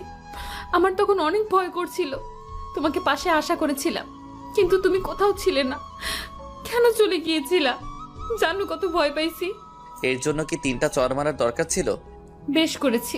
এরপর চলে যাওয়ার কথা বললে ঠ্যাং ভেঙে ঘরে বসিয়ে রাখবো। ওরে বাবারে, কি বলছো এসব? তাহলে তো কোথাও যেতে পারবো না দেখছি। কোথাও যেতে দিলে তো? কিন্তু আমার একটা শর্ত আছে। মানলে থাকবো, না মানলে এখনই চলে যাব। মেয়েটি আমাকে ছেড়ে দিল। কি শর্ত বলো? যা বলবে তাতেই রাজি, তবুও ছেড়ে যাওয়ার কথা বলবে না। সত্যি যা বলবো তাই করবা? করব। বলো কি করতে হবে? আমাকে চর মারছো, এর জন্য শাস্তি পেতে হবে। যা শাস্তি দেবে মাথা পেতে নিব। বলো কি শাস্তি প্রাপ্য আমার? আমি একটা শয়তানি হাসি দিয়ে বলি, যে চরগুলো মারছো অনেক ব্যথা পাইছি। এর শাস্তি হলো আমি যতক্ষণ চাইবো ততক্ষণ কিস করতে হবে আমাকে। যা দুষ্টু, খালি শয়তানি বুদ্ধি। করবা কিনা বলো? পারবো না। তাহলে গেলাম বাই বলেই পেছন মুখ ফিরে হাঁটা শুরু করলাম। তখনই পেছন থেকে মারলো এক টান। ওপাশ ফিরতেই মেয়েটা আমার ঠোঁটের সাথে তার সুন্দর ঠোঁট জোড়া মিলিয়ে দিয়ে ধরে রাখলো। দুইজনে সুখের রাজ্যে হারিয়ে গেলাম। প্রায় 10 মিনিট পর ছেড়ে দিল। আমি তো শেষ, আমার দম যায়। আর এদিকে তাকিয়ে দেখি মেয়েটা হাসছে। আমি অবাক না হয়ে পারছি না। আমার অবস্থা খারাপ হয়ে গেছে। আর ওর কিছুই হয়নি, ওই হাসছো কেন? তোমার অবস্থা দেখে। পাজি মেয়ে একটা। এই আমি বাজি না, বুঝছো? যা চাইছো তাই দিছি, আরো লাগলে বলো। না থাক। আচ্ছা, আমার গালটা লাল হয়ে গেছে আর কানের পাশে এখনো ব্যথা করছে। কি খাও বলো তো, এত জোরে কেউ থাপ্পড় মারে? কই দেখি দেখি, কোথায় ব্যথা করছে দেখি। এই তো গালে। ও সত্যি অনেক জোরে লাগছে। আচ্ছা ওষুধ দিচ্ছি। মেয়েটার সাথে সাথে আমার 2 গাল কিস করে ভরিয়ে দিল। এটা কি ওষুধ দিলা? মিষ্টি ওষুধ। কেন ভালো লাগে নাই? আরো লাগবে নাকি? তোমার একটু শরম করে না বুঝি? কেন শরম করবে শুনি? আমি আমার স্বামীকেই তো দিছি, এত শরমের কি আছে? হুঁ, তোমাকে আর বিয়ে করব না। বিয়ের আগে এত মারলা, বিয়ের পর না জানি আমার কি অবস্থা করবে। সমস্যা নাই, আদরও বেশি বেশি করব। যাও তাহলে, তোমাকে বিয়ে করব না। মুখ ফিরিয়ে দিলাম। মেয়েটা আমার গালে হাত দিয়ে তার দিকে ঘুরিয়ে নিল। কাকে বিয়ে করবে শুনি? অন্য কাউকে। কথাটা শুনে রাগে ফুলে গেছে।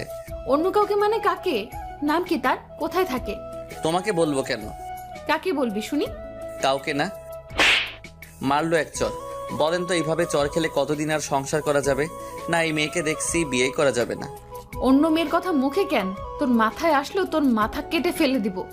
ওলে বাবালে, বললেই হলো। দেখ ভালো করে বলছি শুনে নে, আমাকে ছাড়া কারোর দিকে তাকালে তোর চোখ উপড়ে ফেলে দিব। আমি কি দেখতে কম সুন্দর নাকি বাকি মেয়েদের থেকে? অন্যদের কাছ থেকে যা নিতে চাস কি আমার কাছে নেই? তোর যত ভালোবাসা লাগবে আমাকে বলবি, আমি দিব। তবুও অন্য কোনো মেয়ের নাম মুখে আনবি না। যদি আনিস তো তোর মুখ সেলাই করে দিব। আমি তো মেরে গেলাম। কি গুন্ডি মেরে বাবা, বিয়ের আগে এত শাসন করছে, না জানি বিয়ের পর কি হাল করে ছাড়বে আল্লাহ জানে। তবে মনে মনে এটা ভেবে খুব খুশি যে মেয়েটা আমাকে তার জীবনের থেকে বেশি ভালোবাসে, তাই তো এমন রাগ দেখায়। আচ্ছা বলবো না। সাথে সাথে মেয়েটা আমাকে জড়িয়ে ধরে কেঁদে দিল। আমাকে কোনোদিনও ছেড়ে যাবে না তো? আমিও তাকে শক্ত করে জড়িয়ে ধরি। না, কখনো যাব। সত্যি তো কথা দাও, যতই ঝগড়া হোক যাই বলি না কেন আমাকে ছেড়ে যাবে না? কারণ আমি রাগের মাথায় কী সব বলি তা আমি নিজেই জানি না। আচ্ছা যাবো না, প্রমিস। ওর কপালে আলতো করে একটা ভালোবাসার পরশ এঁকে দিলাম। আচ্ছা তুমি এখানে কি করে এলে? আর আমার বাড়িরই বা ঠিকানা পেলে কিভাবে? ডাক্তার আঙ্কেলের কাছ থেকে তোমাদের বাড়ির ঠিকানা নিয়ে সকালে সোজা চলে এসেছি। ও আচ্ছা, ভালো করছো। তা আমার শালাবাবুটা কোথায়, এখন কেমন আছে? এই একদম শালা বলে ডাকবা না বলে দিলাম। শালাকে শালা বলে ডাকবো না তো কি বলে ডাকবো শুনি? তনয় বলে ডাকবা। আচ্ছা, কিন্তু ও এখন কেমন আছে? আর ওকে কি বাড়িতে নিয়ে গেছো? না, এখনো হসপিটালে আছে। আর এখন আগের থেকে অনেক ভালো আছে। তোমার কথাও কয়েকবার জিজ্ঞেস করেছিল। আমি বলছি তুমি কাজে ব্যস্ত। যাক, শালার তাহলে দুলা ভাইয়ের প্রতি টান আছে দেখছি। আবার? আচ্ছা যাও, ফ্রেশ হয়ে আসো। আবার হসপিটালে যেতে হবে তো। তুমি ফ্রেশ হবে না? হব। যাও তুমি আগে ফ্রেশ হয়ে আসো। না, তুমি চলো আমার সাথে, একসাথে ফ্রেশ হব। আমি মেরে গেলাম। বলে কি মেয়েটা পাগল নাকি? ওই লজ্জা শরমের মাথা খাইছো নাকি? যাও গিয়ে ফ্রেশ হয়ে আসো। আমি কিছু জানি না, তুমি যাবা কিনা বলো, না হলে আমি এখনই চলে যাচ্ছি। ব্ল্যাকমেল করছো? তাই করছি। এখন চলো। উফ, আর পারা যায় না। আচ্ছা চলো। হাসছো কেন? আমাকে কোলে নাও। কি বলছো? দেখো এবার কিন্তু বেশি বেশি হইতাছে। বেশির কি দেখলে? হ্যাঁ, সবে তো মাত্র শুরু। এরপর সামনে আরো অনেক অত্যাচার সহ্য করতে হবে যে তোমাকে। আমি আর কি বলবো, বলার মতো ভাষা খুঁজে পাচ্ছি না। সত্যি মনে হয় হেদি পুরাই পাগল। কি আর করার, অবশেষে ওকে কোলে করে নিয়ে যেতে হলো। আজকে মনে হয় আটার বস্তার পেটে খাবার পড়েনি, কেমন হালকা হালকা লাগছে। ওজন কমে গেল নি। অবশেষে দুজনে ওয়াশরুমে ঢুকলাম। তারপর যা ঘটেছে তা ইতিহাস। অতঃপর দুইজনে ফ্রেশ হয়ে বেরিয়ে এলাম। আমার দিকে তাকিয়ে মেয়েটা শয়তানি হাসি দিচ্ছে। আমার কিছু একটা ঘটকা লাগছে, তাই কিছু বললাম না। আমি রেডি হওয়ার জন্য আমার রুমে কাপড় পরতাছি। এমন সময় হুট করে মেয়েটার সামনে এসে দাঁড়ালো। আমি লজ্জায় মাথা ঘুরিয়ে নিলাম। ওই, তুমি এখানে কেন? দেখছো না আমি রেডি হচ্ছি? তাই তো দেখছি। আমি ঝটফট করে রেডি হয়ে নিলাম। তারপর পেছন ফিরে দেখি মেয়েটা আয়নার সামনে দাঁড়িয়ে চুল আঁচড়াচ্ছে। আমি মুগ্ধ। সেই রূপ দেখে কি মায়াবী মুখখানি, যা কোনোদিনও ভুলার নয়। আমি ধীরে ধীরে ওর সামনে গিয়ে ওকে পিছন থেকে জড়িয়ে ধরলাম। কোমরে হাত দিতেই ও ওর চোখ বন্ধ করে ফেললো। আর আমি ওর চুলের ঘ্রাণে মাতাল হয়ে গেলাম। ধীরে ধীরে কানের কাছে আমার মুখটা নিয়ে বললাম, আই লাভ ইউ। সঙ্গে সঙ্গে ও আমাকে পিছনে মুখ ফিরে খুব শক্ত করে জড়িয়ে ধরলো। I love you too. বেশ কিছুক্ষণ এইভাবে জড়িয়ে ধরে থাকি দুজন দুজনকে। অতঃপর দুজনে বেরিয়ে পড়লাম হসপিটালে যাওয়ার জন্য। যাওয়ার সময় রেস্টুরেন্টে দুপুরের খাবার খেয়ে নেই, আর ওই পুচকুটার জন্য অনেকগুলো চকলেট কিনলাম। অবশেষে দুইজনে হসপিটালে পৌঁছে গেলাম। পুচকুটার কাছে যেতেই পুচকুটা আমাকে বলে, ভাইয়া ভাইয়া তুমি কোথায় ছিলে? কেন? জানো আমি তোমাকে কত মিস করেছি। তাই এই নাও। চকলেটের প্যাকেটটা তার হাতে দিতেই বহা খুশি, যেন রাজ্য জয় করে ফেলছে। অতঃপর পুচকুটা চকলেট খেতে শুরু করে দিল। খুব ভালোবাসে তো চকলেট, তাই আর দেখলে তর্স হয় না। আমি মেয়েটাকে বলছি, আজকে থেকে তুমি আর তোমার ভাই আমার সাথেই থাকবে। কোথায়? কোথায় আবার? আমার বাসায়। না, এটা সম্ভব না। কেন, কি হয়েছে? দেখো, আমি এমনিতেই সমাজে অনেক বদনাম কামাইছি, আর বদনাম হতে চাই না। এতে বদনামের কি আছে? আমি কিছুই বুঝতে পারছি না। আমি একটা অবিবাহিত মেয়ে, আর তুমিও অবিবাহিত। আমরা দুজনে একসাথে এক বাসায় কোন পরিচয়ে থাকবো বলতে পারো? ও আচ্ছা, এই কথা। চিন্তা করো না, আমি এখনই এর ব্যবস্থা করছি। কি করবে শুনি? সেটা কালকে জানতে পারবে। আজকে চলো আমরা কোথাও ঘুরে আসি। বেড়ানোর কথা শুনে পুচকুটা লাফিয়ে ওঠে। যাবে তোমরা? আমিও যাব। আমাকেও নিয়ে চলো। আমার এখানে থাকতে আর একটু ভালো লাগে না। এই, চুপচাপ বস। ভাইয়া, আমি মেয়েটাকে ধমক দিয়ে বলি, উফ, ওকে বকছো কেন? ঠিকই তো বলছে, ওইটুকু বাচ্চা কি করে একা থাকবে। তনয়, তুমি চিন্তা করো না তো, দরকার হলে তোমার আপুকে রেখে তোমাকে নিয়ে যাব। তনয় সাথে সাথে আমার কোলে উঠে পড়ে আর ওর আপুর দিকে তাকিয়ে হাসে। বাহ বাহ, ভাইয়াকে পেয়ে আপুকে ভুলে গেলি? আমি আর তনয় দুইজনেই হেসে ফেলি। তারপর আমরা সবাই বেরিয়ে পড়লাম। সবাই মিলে হসপিটাল থেকে বেরিয়ে পড়লাম। বের হওয়ার আগে ডাক্তার আঙ্কেলের সাথে একবার দেখা করেছিলাম, কারণ পরে যদি আবার বাচ্চাটার কোনো প্রকার শরীর খারাপ হয় তাই। ডাক্তার আঙ্কেল বলছেন দরকার হলে ফোন করতে। তাই আর দেরি না করে সবাই বেরিয়ে পড়লাম ঘুরতে যাওয়ার জন্য। আজকে চারপাশের প্রকৃতিতে কেমন একটা সৌন্দর্য বিরাজ করছে। আমার মনে হচ্ছে আজকে আমি পৃথিবীতে সবথেকে সুখী মানুষ। আমার আর কিচ্ছু চাওয়ার থাকবে না যদি ওকে পাই। আপন মনে গাড়ি চালাচ্ছি, আর মেয়েটি আর ওর ভাই দুইজনে আজকে খুব খুশি। দুজনের মুখে হাসি, খুব ভালো লাগছে ওদের মুখের এই হাসি দেখে। এই হাসিটা যেন কখনো ও কোনো কারণে না হারিয়ে যায়, সেই ব্যবস্থা করব। এসব ভাবতে ভাবতে একটা পার্কের সামনে এসে গাড়ি থামালাম। আগে আমি নেমে গেলাম, তারপর ওরা নেমে গেল। তনয়কে আমার কোলে দাও, তোমার কষ্ট হবে। না, কিছু হবে না, ঠিক আছে। তনয়, তুমি ভাইয়ার কোলে আসবে না? ও, আমি ভাইয়ার কুলে যাব। আচ্ছা যা, এই নাও ধরো। তারপর আমি তনয়কে কোলে করে নিয়ে পার্কের ভিতরে চলে আসলাম। তিনজনে একটা খোলা জায়গায় বসেছিলাম। আজকের আকাশটা কেন এত রোমান্টিক লাগছে। মেঘের গুচ্ছগুলো উড়ে উড়ে খেলা করছে, আর আমি তাদের খেলার করার দিকে এক নজরে তাকিয়ে আছি। মেয়েটির শব্দে ধ্যান ভাঙল। কি হলো? ওভাবে ওপরে তাকিয়ে কি দেখছো? না মানে, আজকের আকাশটা কত সুন্দর, তাই না? কেন, আজকে আকাশের কি রং বদলে গেছে নাকি? ধুর, তা না, কেমন জানি একটা রোমান্টিক ভাব দেখা যাচ্ছে। শয়তানি বুদ্ধি। তাহলে একটু শয়তানি করেই ফেলি। এই, একদম না, দেখছো এখানে কে বসে আছে? তাই নাকি? আমি তনয়ের দিকে তাকাই, দেখি তনয় হাসছে। কি ব্যাপার, তুমিও হাসছো কেন? এমনি। আমি আর কিছু বললাম না। এর মধ্যে পুচকুটা বলে, আপু, ওই দিকে যাব। কেন, এখানে কি হয়েছে? দেখো না আপু, কত সুন্দর ফুল ওখানে। আমি ওগুলো নেব। কি করবে তুমি ফুলগুলো নিয়ে? জানি না। চলো না আপু, চলো না। মাঝখান থেকে আমি তনয়কে বললাম, তনয়, তুমি গিয়ে সুন্দর সুন্দর অনেকগুলো ফুল তুলে আনো তো। আচ্ছা। তনয় গেল ফুল তুলতে। তারপর মেয়েটির বক বক, তুমি ওকে যেতে বললে কেন? তোমার সাথে শয়তানি করব তাই। একদম ফাজলামো করবা না বলে দিলাম, তাহলে কিন্তু খুব খারাপ হবে। কি করবে শুনি? ওর হাত ধরে টেনে আমার বুকের সাথে জড়ানোর চেষ্টা করলাম, কিন্তু হেরি তার গায়ের জোর দিয়ে ছাড়িয়ে নেয় নিজেকে। এই কি করছো? হ্যাঁ, লজ্জাশরম বলতে কিছু নেই? লোকে দেখলে কি ভাববে? যা খুশি ভাবুক, তাতে আমার কি? আমি আমার বউকে ধরেছি। বউ বললেই বউ হয়ে যাব নাকি? বিয়ে করছো আমাকে? না। তাহলে আগে বিয়ে করো, তারপর বউ বইলো। আচ্ছা, আর কিছু বললাম না। এর মধ্যে তনয় হাজির। শালাটা আমার রোমান্সের 12টা বাজিয়ে দিল। আপু আপু, দেখো কত ফুল তুলে আনছি। এগুলো কি দিয়ে করবি? আপু, আমি টিভিতে দেখেছি ছেলেরা ফুল নিয়ে মেয়েদেরকে দিয়ে জড়িয়ে ধরে কি জানি বলে। বেশি পাকা হয়ে গেছো আজকাল। আমি তো শুধু চুপচাপ বসে বসে দেখছি। আপু, এই নাও, এগুলো তোমাকে দিলাম। আমার মাথায় আইডিয়া এলো, তনয় আমাকে দিবা না? ভাইয়া, তুমি এগুলো দিয়ে কি করবে? কেন, তুমি টিভিতে দেখো নাই ছেলেরা মেয়েদেরকে ফুল দিয়ে জড়িয়ে ধরে? কিন্তু তুমি কাকে দেবা ভাইয়া? কেন, তোমার বোনকে দিব। দিতে পারি, কিন্তু একটা কথা রাখতে হবে। কি কথা বলো? আপুকে ওইভাবে দিবা যেভাবে টিভিতে দেখছি, তাহলে দেব। আমি তো খুশিতে মনে মনে ডিসকো ড্যান্স দিতেছি। শালাটা আমার রোমান্সের ভালো সুযোগ করে দিল। তারপর তনয় ফুলগুলো আমার হাতে দিল। আমি মেয়েটির দিকে তাকিয়ে আছি। লজ্জায় গাল লাল হয়ে গেছে। এতে লজ্জার কি আছে? আমরাই তো। আর দেরি না করে ফুলগুলো নিয়ে সোজা হাঁটু গেড়ে ফুলগুলো সামনে এগিয়ে সরাসরি প্রপোজ করলাম।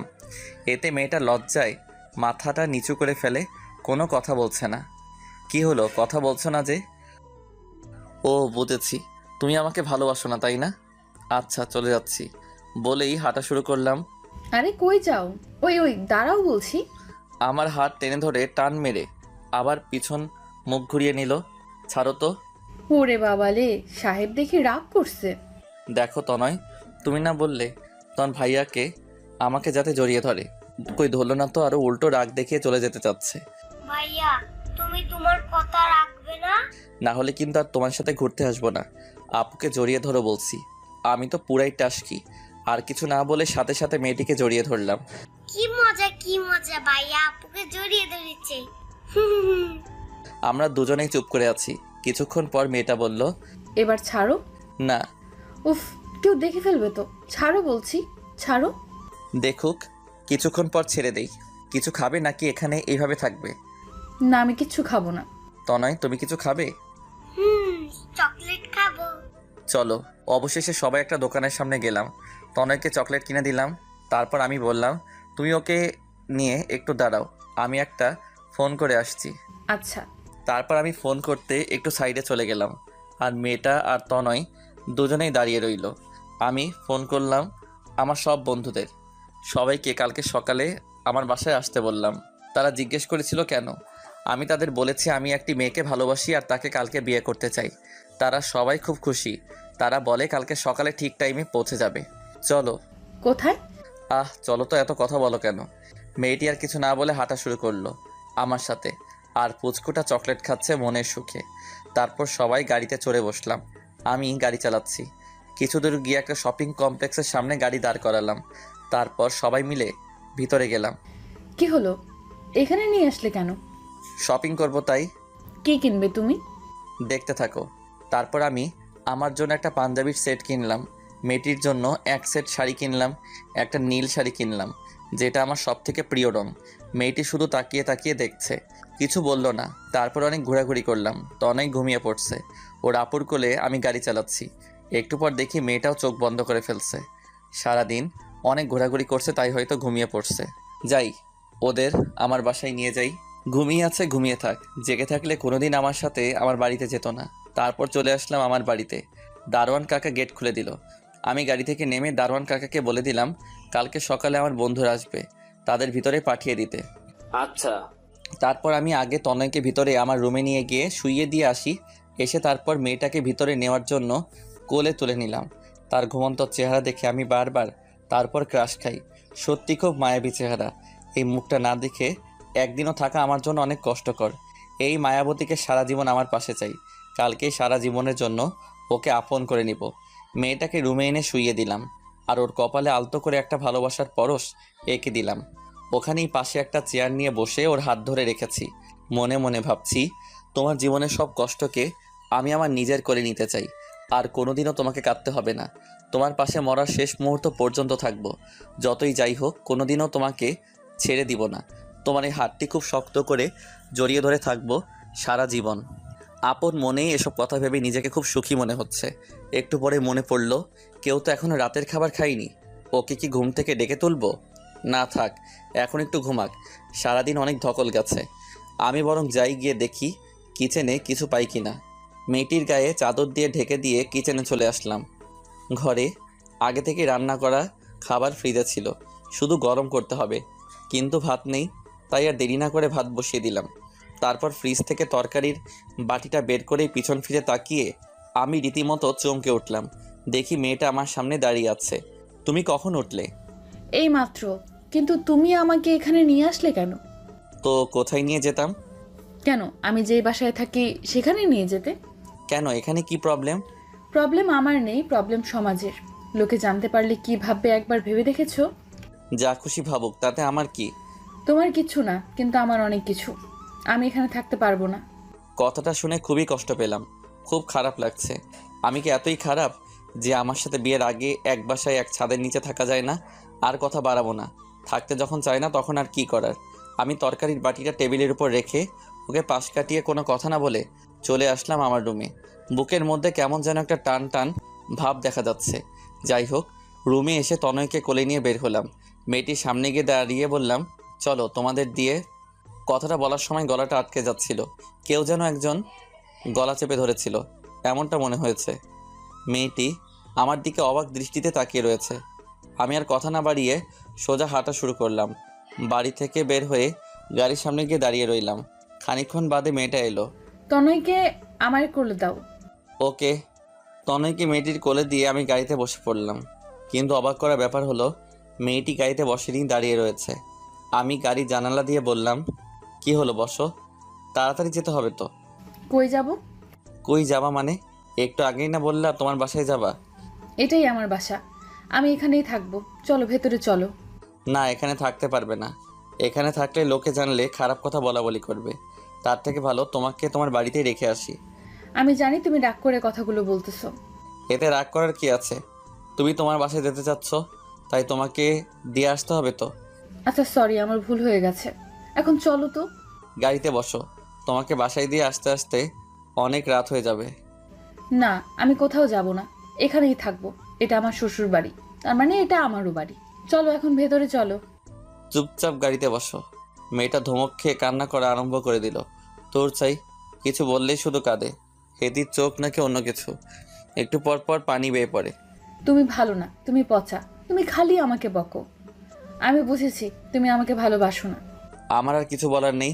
মাঝে মাঝে মেয়েটা এমন সব কথা শোনায় যার উত্তর আমার কাছে নেই। আমি গাড়ি থেকে নেমে ওর সামনে গিয়ে দাঁড়াই। ঢং করো? হুম। হইছে, আর ঢং করতে হবে না, চলো ভেতরে চলো। মেয়েটার মুখে হাসির ছাপ দেখে আমারও মুখে হাসি ফুটে উঠল। সত্যি কোনো মেয়েদেরকে কোনো ছেলে কোনোদিনই বুঝতে পারবে না। আসলে মেয়েরা মাঝে মাঝে কী চায় তা তারা নিজেই জানে না।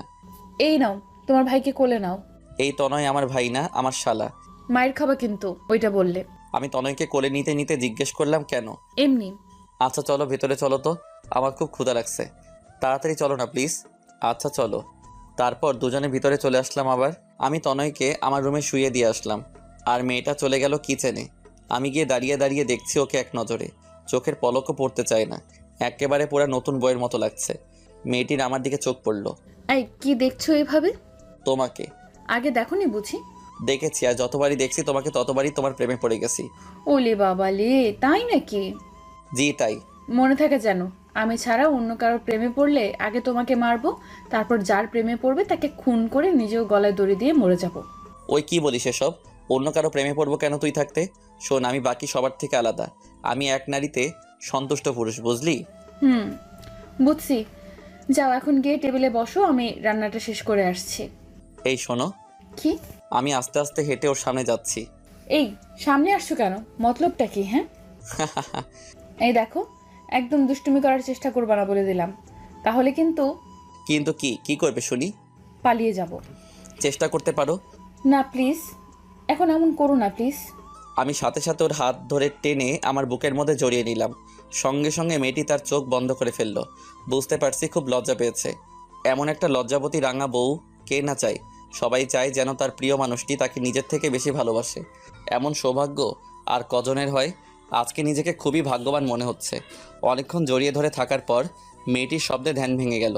এই ছাড়ো, ছাড়ো বলছি। এই জন্য আমি থাকতে চাইনি, তুমি শুধু দুষ্টুমি করার সুযোগ খুঁজো। গায়ের জোর খাটিয়ে নিজেকে ছাড়িয়ে নিল। 10টা না একটা মাত্র বউ, তার সাথে করবো না তো কার সাথে করবো শুনি? হয়েছে, আর প্রেম দেখাতে হবে না। তো কি দেখাবো? মেয়েটি কিছু না, যাও গিয়ে টেবিলে বসো, আমি খাবার নিয়ে আসছি। আমি কি সাহায্য করতে পারি? কি করবে শুনি?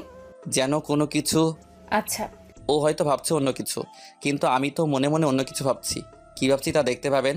অতঃপর মেয়েটি রান্না করছে। আমি আস্তে করে তার পিছনে গেলাম, মেয়েটিকে আবার জড়িয়ে ধরলাম। এই কি করছো? আবার শুরু করলা নাকি? এই বুঝি তোমার সাহায্য করা? তুমি রান্না করো, আমি তোমাকে জড়িয়ে ধরে থাকি। সাথে সাথে আমার হাতগুলো ওর কোমর স্পর্শ করতেই ও কিছুটা শিউরে ওঠে, চোখ বন্ধ করে ফেলে। ওর হার্টবিট বেড়ে যাচ্ছে, খুব জোরে জোরে নিঃশ্বাস নিচ্ছে, এমনকি ওর ঠোঁট জোড়াও কাঁপছে। ইচ্ছে করছিল একটা কিস করতে, কিন্তু তা করিনি, নিজেকে সামলে নেই। আমার হার্টবিট দ্বিগুণ বাড়ছে, কেমন যেন লাগছে। প্লিজ লক্ষ্মীটা ছেড়ে দাও।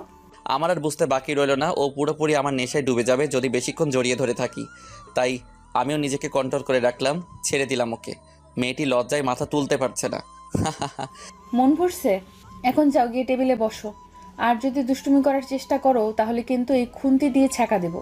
আমাকে ছ্যাঁকা দিলে আমার থেকে বেশি কষ্ট তুমি পাবে, তা আমি জানি। দুর্বলতা জেনে গেছো তাহলে? আচ্ছা শোনো। কি? না মানে কি বলো? তোমাকে না আজকে বউ বউ লাগছে। তবে রে। খুন্তি নিয়ে আমার দিকে আসতেই লাগলো, আমি দিলাম দৌড়ে গিয়ে খাবার টেবিলে বসে রইলাম। কিছুক্ষণ পর মেয়েটা খাবার নিয়ে এলো, আমাকে খাবার বেড়ে দিয়ে আবার সে আগের মতো একপাশে দাঁড়িয়ে রইল। কি হলো, দাঁড়িয়ে রইলে যে, খাবে না? না খাবো না, তুমি বসো এখানে। মেয়েটিকে জোর করে বসিয়ে দিলাম আমার পাশের চেয়ারে। অতঃপর ভাতের প্লেট হাতে নিয়ে তাকে তুলিয়ে আগে খাইয়ে দিলাম। কি রোমান্টিক সিন, যে দেখবে সে জ্বলে পড়ে মরবে। তারপর মেয়েটিও আমাকে নিজের হাতে করে খাইয়ে দিল। খাওয়ানোর সময় আমি 2-1 বার ওর হাতে কামড় দিই। ও কিছু বলে নাই, শুধু হাসে। আর আমি শুধু তাকিয়ে তাকিয়ে দেখি। তারপর খাওয়া দাওয়া শেষ করে সোফায় বসে বসে ফোন টিপছি, আর মেয়েটা কিচেনে একটু কাজ করছে। হঠাৎ করে আমার ফোনের স্ক্রিনে একটা অপরিচিত নাম্বার ভেসে উঠল। আমি ফোনটা হাতে নিয়ে ভাবছি কে হতে পারে যেই সময় আমাকে ফোন করবে, তাও আবার অচেনা নাম্বার থেকে। ফোনটা রিং বেজে যাচ্ছে। প্রথমবার রিসিভ করিনি, তারপর আবার কল আসলো, তাই আর কিছু না ভেবে কলটা রিসিভ করলাম। প্রথমে সালাম দিলাম। ফোনের ওপাশ থেকে চিরচেনা একটা আওয়াজ শুনতে পেয়ে আমি অবাক, কারণ ফোনটা যে কেউ করেনি, করেছে আমার আব্বু। সালামের উত্তর দিতেই বুঝে গেলাম, আব্বু তুমি? হ্যাঁ আমি। কি করছিস তুই? আর নিজের খেয়াল ঠিকমতো রাখছিস তো? জি আব্বু, আমার জন্য চিন্তা করো না, তোমার মতো বাবা থাকতে আমার আবার কি হতে পারে। আব্বু তুমি কবে আসবে? তোমাকে যে আমার অনেক কথা বলার আছে। কি কথা ফোনে বল।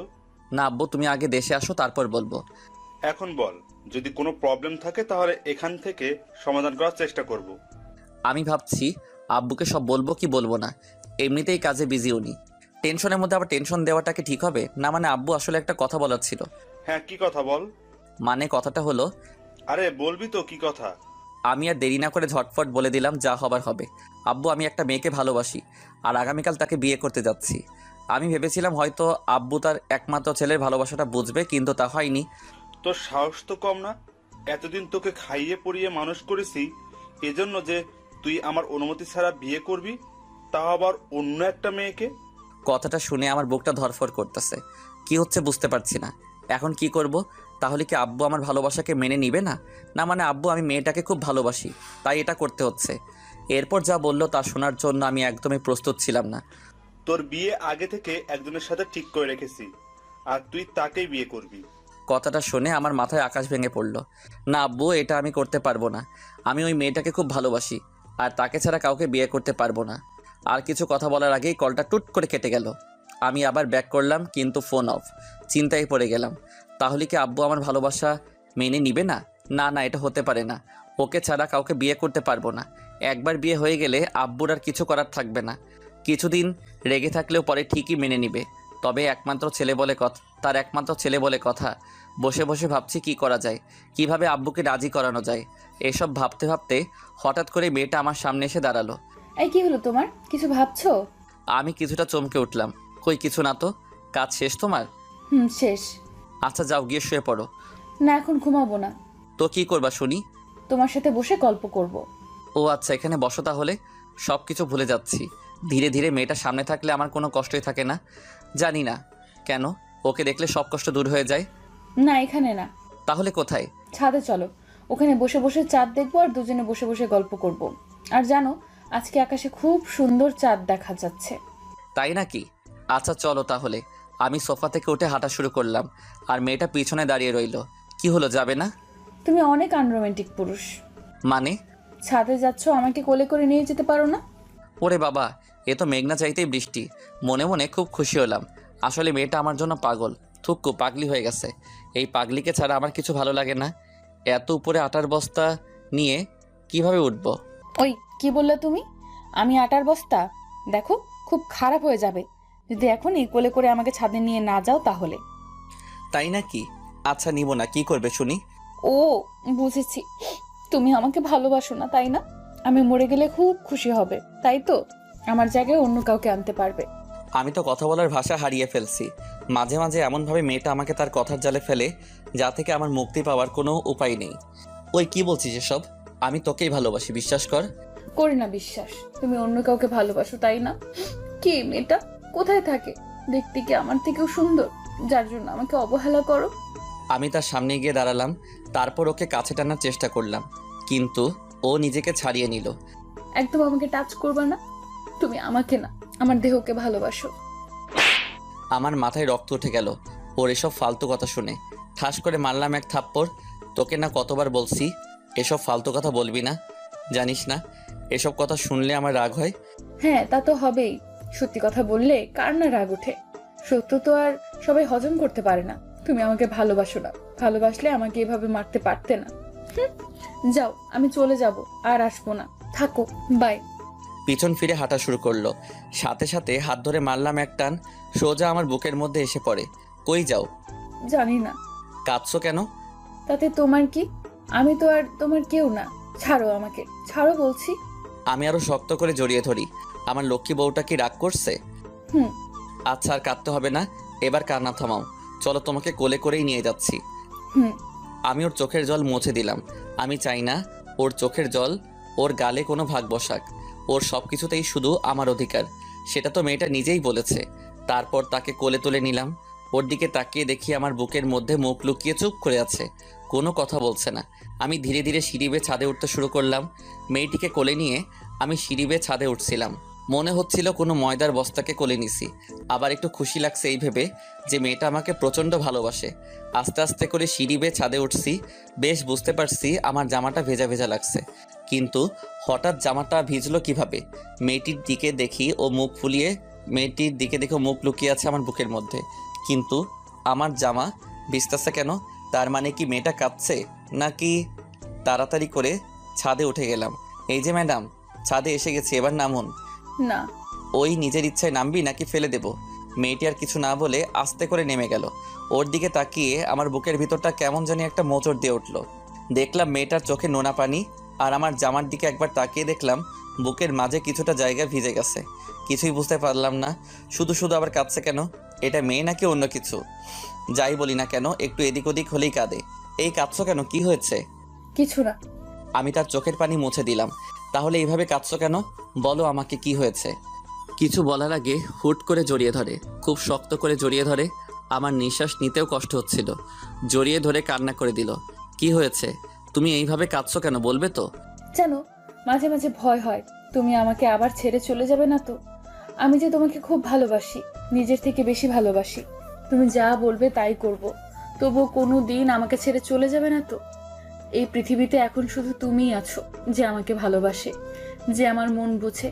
তুমি ছেড়ে চলে গেলে যে মরণ ছাড়া আর কিছুই করার থাকবে না আমার। ওর এমন কথা শুনে বুকের মধ্যে একটা ব্যথা অনুভব করলাম। কেন তা জানি না, হয়তো ভালোবাসি তাই। মেয়েটি আমাকে আরো শক্ত করে জড়িয়ে ধরে রইল। আচ্ছা, একটা কথা বলি। একটা না, হাজারটা বলো। অনুমতি নেওয়ার দরকার হবে না। বিনা অনুমতিতে যা খুশি করতে পারো। সবকিছু তোমার নামে দিয়ে দিছি। আচ্ছা, আমাকে এত ভালোবাসো কেন? জানি না। বলবে নাকি চলে যাব? বললাম তো জানি না। আচ্ছা ছাড়ো আমাকে, আমি চলে যাব। তুই ভালো না, এত কষ্ট করে কোলে নিয়ে ছাদে নিয়ে আসলাম, কোথায় একটু আদর করবে তা না, শুধু কেঁদেই যাচ্ছে। মেয়েটি আমাকে ছেড়ে দিল, আর সেই সাথে কান্নাও থেমে গেল। কই যাবা? যেখানে খুশি। তোমার কি? আমারই সব, বুঝেছো? মানে? মানে কিছু না, ওইদিকে দেখো। এটা কি হলো? কেন আদর করলাম? তুমি না বললে আমি তোমাকে আদর করি না, তাই তো আদর করে দিলাম। এটা ধোকা, আদর না। তুমি আমাকে না বলে আমার গালে চুমু খেলে কেন? কেন, এর জন্য আবার অনুমতি নিতে হবে নাকি? নিতে হবে মানে 100 বার নিতে হবে, কারণ গালটা আমার, আর এটা সরকারি কোনো জিনিস না যে কেউ মন চাইলেই নিয়ে যাবে। এখন ওটাতে শুধু আমার অধিকার, বুঝলে? তাহলে আমিও তাই করব। কি করবে শুনি? আর কিছু না বলে সঙ্গে সঙ্গে ওর ঠোঁটজোড়ার সাথে আমার ঠোঁটজোড়া লাগিয়ে দিলাম। ও আমার নেশায় পুরোপুরি ডুবে গেল। প্রায় 10 মিনিট পর ছেড়ে দিলাম। দুজনেই হাঁপাচ্ছি। তুমি ভালো না, তুমি পচা। এইভাবে কেউ হুট করে কিস করে নাকি? যদি মরে যেতাম? আমি আছি তো, আবার কিস দিয়ে বাঁচিয়ে দিতাম। লুচু কোথাকার। আমাকে যা করার করবে, কিন্তু অন্য মেয়ের নামও মুখে আনবে না, কেমন? আচ্ছা। পরে দুজনেই ছাদে রাখা দোলনার উপরে বসে দোল খাচ্ছিলাম, আর চাঁদের আলো উপভোগ করছিলাম। আজকে চাঁদেরও হিংসে হচ্ছে আমাদের দেখে, তাই ধীরে ধীরে চাঁদটাও মেঘের আড়ালে হারিয়ে গেল। অনেক রাত পর্যন্ত দুজনে বসে গল্প করছি। তারপর আবার রুমে আসার আগে সেই আগের বায়না ধরলো, কোলে নিতে হবে, না হলে রুমে যাবে না। কি আর করার, বাধ্য হয়ে কোলে তুলে নিলাম। মেয়েটাকে কোলে নিয়ে আমি এক দৃষ্টিতে তার দিকে তাকিয়ে রইলাম। তার কাজল কালো চোখগুলো দেখে আমার চোখের জ্বালা বেড়ে যাচ্ছে। মন চায় সারাদিন সারাক্ষণ শুধু তাকিয়ে থাকি, চোখের পলকও পড়তে চাচ্ছে না। আমার এইভাবে তাকিয়ে থাকা দেখে মেয়েটা লজ্জায় আমার বুকের মধ্যে মুখ লুকিয়ে ফেলে। নিজের অজান্তেই আমার মুখে হাসি ফুটে ওঠে ওর এই কাণ্ড দেখে। পরে ওকে নিয়ে আমার রুমে শুইয়ে দিলাম ওর ভাইয়ের সাথে। আচ্ছা এখন ঘুমাও, সকালে তাড়াতাড়ি উঠতে হবে তো। তুমি ঘুমাবে না? হ্যাঁ ঘুমাবো তো। আমি ওইখানে সোফায় ঘুমাই, তুমি খাটে ঘুমাও। এত বড় খাট থাকতে সোফায় ঘুমাবে কেন? আমি আর কিছু শুনতে চাই না, তুমিও খাটে ঘুমাবে আমাদের সাথে, ব্যাস। দেখো বোঝার চেষ্টা করো, এখন এক খাটে ঘুমালে নিজেকে সামলাতে পারবো না, তাই প্লিজ আর জেদ করো না, ঘুমিয়ে পড়ো। যা খুশি করো, বাধা দিছে কে? আগেও বলেছি, এখনো বলছি, আমি আমার সবকিছু তোমাকে দিয়ে দিছি, তাই বেশি কথা না বলে চুপচাপ এখানে এসে ঘুমাও, আমি তোমার বুকে ঘুমাবো। এসব পাগলামি বন্ধ করো তো, ঘুমিয়ে পড়ো, অনেক রাত হয়েছে। দেখো, চুপচাপ এখানে শুয়ে পড়ো, না হলে কিন্তু। কিন্তু কি? মেয়েটি শুয়ে থাকা অবস্থা থেকে উঠে দাঁড়ালো, ঠাস করে একটা বসিয়ে দিল আমার গালে। আমি তো অবাক, এটা মেয়ে নাকি আরো কিছু? কিছু বলার আগে চর বসিয়ে দেয়। গালে হাত দিয়ে দাঁড়িয়ে রইলাম চুপচাপ, মনে মনে আবার খুব খুশি লাগছে। এইরকমই তো মিষ্টি একটা বউ চাই, যে কথায় কথায় রাগ করবে, কিছু হলেই শাসন করতে শুরু করবে। কি রে, চুপচাপ দাঁড়িয়ে আছিস যে? এখনো কি অন্য জায়গায় ঘুমানোর ইচ্ছা আছে নাকি? তোর সাথেই আর থাকবো না, খালি কথায় কথায় মারস। তুই থাক, আমি গেলাম। কই যাবি শুনি? এক পা নাড়লে ঠ্যাং ভেঙে হাতে ধরিয়ে দেব। হুঁ, খালি রাগ দেখাতেই পারিস। চুপচাপ এখানে শুয়ে পড়ো বলছি, না হলে আরো পড়বে। না থাকার লাগবে না, শুইতাছি। কি আর করার, অবশেষে বাধ্য হয়ে শুতে হলো। মেয়েটা আমাকে শক্ত করে জড়িয়ে ধরে শুয়ে পড়লো। সরি, আমাকে মাফ করে দাও। কেন? তোমাকে ওইভাবে মারার জন্য। জানো আমি ইচ্ছে করে করিনি, জানো আমি ইচ্ছে করে কিছু করিনি। রাগ উঠলে আমি নিজেকে ধরে রাখতে পারি না, সামনে যেটা পাই সেটা দিয়ে মারি। মাগ্গিস আমাকে শুধু চর মারছো, অন্য কিছু দিয়ে মারলে তো এতক্ষণে উপরে চলে যেতাম। এসব বলবে না প্লিজ, তোমার মরণ হওয়ার আগে যেন আমার মরণ হয়। তাই আরো শক্ত করে জড়িয়ে ধরলাম। ও চুপচাপ আমার বুকের মধ্যে শুয়ে রইল। আর আমি ভাবছি আব্বুর কথা, তিনি কি সত্যি আমার ভালোবাসাটা বুঝবেন না? এই মেয়েটাকে যে আমি খুব ভালোবাসি, ওকে ছাড়া কিভাবে থাকবো আমি? একবার বিয়েটা হয়ে গেলে আর কিছুই করতে পারবে না। আমি তো তার একমাত্র ছেলে, কতদিনই বা রাগ করে থাকবে? তারপর সবকিছু ঠিক হয়ে যাবে। হঠাৎ মেয়েটার দিকে চোখ পড়ল, দেখলাম মেয়েটা ঘুমিয়ে পড়ছে। ওর ঘুমন্ত চেহারা দেখে আমার কেমন যেন একটা অনুভূতি জাগছে। পুরো ছোট বাচ্চাদের মতো আমাকে জড়িয়ে ধরে ঘুমিয়ে আছে। কত মায়াবী মেয়েটা, একে ছাড়া যে আমার একদিনও ভালো কাটে না এখন। আমি মেয়েটার কপালে একটা ছোট করে চুমু এঁকে দিলাম। তারপর আমি হারিয়ে গেলাম ঘুমের দেশে। সকালে খুব ভোরে মেয়েটির ডাকে আমার ঘুম ভেঙে গেল। এই উঠো, আজান দিয়ে দিছে, যাও গিয়ে নামাজ পড়ে এসো। আচ্ছা যাচ্ছি। অতপর তাড়াতাড়ি উঠে ফ্রেশ হয়ে পাঞ্জাবি পরে নামাজ পড়তে চলে গেলাম। নামাজ পড়ে এসে দেখি মেয়েটা কিচেনে রান্না করছে। আমি ধীরে ধীরে কিচেনের সামনে গিয়ে দাঁড়ালাম। মাথায় আবার দুষ্টুমি করার ভূত চাপলো। দেখলাম মেয়েটা চুপচাপ রান্না করছে, তাই আস্তে আস্তে করে তার সামনে গিয়ে পিছন থেকে জড়িয়ে ধরলাম। সাথে সাথে মেয়েটা ভয়ে চিৎকার করে উঠলো। আরে চিৎকার করছো কেন? তুমি কখন আসলে? এই সবে মাত্র এলাম, এসেই তো তোমাকে। চুপ লুচু কোথাকার, এসে দুষ্টুমি শুরু করে দিছো। বারে, তুমি না কালকে রাতে বললে যা খুশি করতে পারি, তুমি কিছুই বলবে না। আচ্ছা হয়েছে, এখন যাও গিয়ে টেবিলে বসো, আমি ব্রেকফাস্ট রেডি করে আনছি। না, আমি এখানেই থাকবো, আর এইভাবে জড়িয়ে ধরে থাকবো। তুমি রান্না করো, আমি দেখছি। উফ, তোমাকে নিয়ে আর পারা যায় না। আচ্ছা থাকো, কিন্তু দুষ্টুমি করবে না। আমি তো দুষ্টুমি করবই, তার জন্যই তো ধরেছি। বলেই আমার হাত ওর কোমর স্পর্শ করলো। সাথে সাথে ও কিছুটা শিউরে উঠে চোখ বন্ধ করে ফেলে। দেখো, খুব খারাপ হয়ে যাচ্ছে কিন্তু। হোক, তাতে কার কি? আমি আমার বউকে ধরেছি, তাতে তোমার কি? মেয়েটার কিছু না বলে এক ঝটকায় নিজেকে ছাড়িয়ে নিল। হয়েছে, এত বউ বউ করতে হবে না, বিয়েটা হোক আগে, তারপর বউ বউ করো। এখন যাও গিয়ে টেবিলে বসো, বসো বলছি। ধুর, তুমি খালি আমাকে বকা দাও। যাও, আমি আর তোমার কাছে আসবো না। বলেই হনহন করে হেঁটে চলে আসলাম। এসেই টেবিলে বসে রইলাম। এর মধ্যে বন্ধুর ফোন। রাকিব কল দিছে। রাকিব আমার বেস্ট ফ্রেন্ড। কলটা রিসিভ করলাম। কিরে, সব কিছু রেডি তো? দোস্ত, সব কিছু রেডি, তুই খালি বল। 10টা বাজে সবাই জায়গা মতো এসে পড়িস, আর বাকিদেরও সাথে করে নিয়ে আসিস, কেমন? আচ্ছা। আর শোন, লামিয়া আর বৃষ্টিকে আমার বাড়িতে পাঠিয়ে দিস ওকে রেডি করানোর জন্য। লামিয়া আর বৃষ্টি ওরাও আমার বেস্ট ফ্রেন্ড। কিন্তু দোস্ত, ভাবি দেখতে কেমন? গেলেই দেখতে পাবি। এখন রাখ, ঠিক সময় মতো চলে আসিস। আচ্ছা। ফোন কেটে দিলাম। কিছুক্ষণ পর মেয়েটা এলো। আমি ভাবলাম সবকিছু শুনে ফেললো নাকি। না, তা কিভাবে হবে? ও তো কিচেনে ছিল, ও কিভাবে শুনবে? ম্যাডামের ব্রেকফাস্ট এতক্ষণে রেডি হয়েছে তাহলে। নাও খাওয়া শুরু করো। তনয় কোথাও খাবে না? ও এখনো ঘুমাচ্ছে, তুমি খেয়ে নাও। ও উঠলে আমি ওকে খাইয়ে দিবনি। তুমি খাবে না? আমি পরে খাবো, তুমি আগে খেয়ে নাও। না, তুমি এখন খাবে আর আমাকে নিজের হাতে খাইয়ে দিবে, না হলে আমিও খাবো না। সবসময় এত জেদ করো কেন তুমি? নিজে তুলে খেতে পারো না? না, খেতে পারি না। হইছে, যাও, খাবো না, তুমি একাই খাও। বলে উঠে পড়লাম টেবিল থেকে। আরে আরে কই যাও, বসো বলছি। না। আচ্ছা বসো, খাইয়ে দিচ্ছি, আর ঢং দেখাতে হবে না।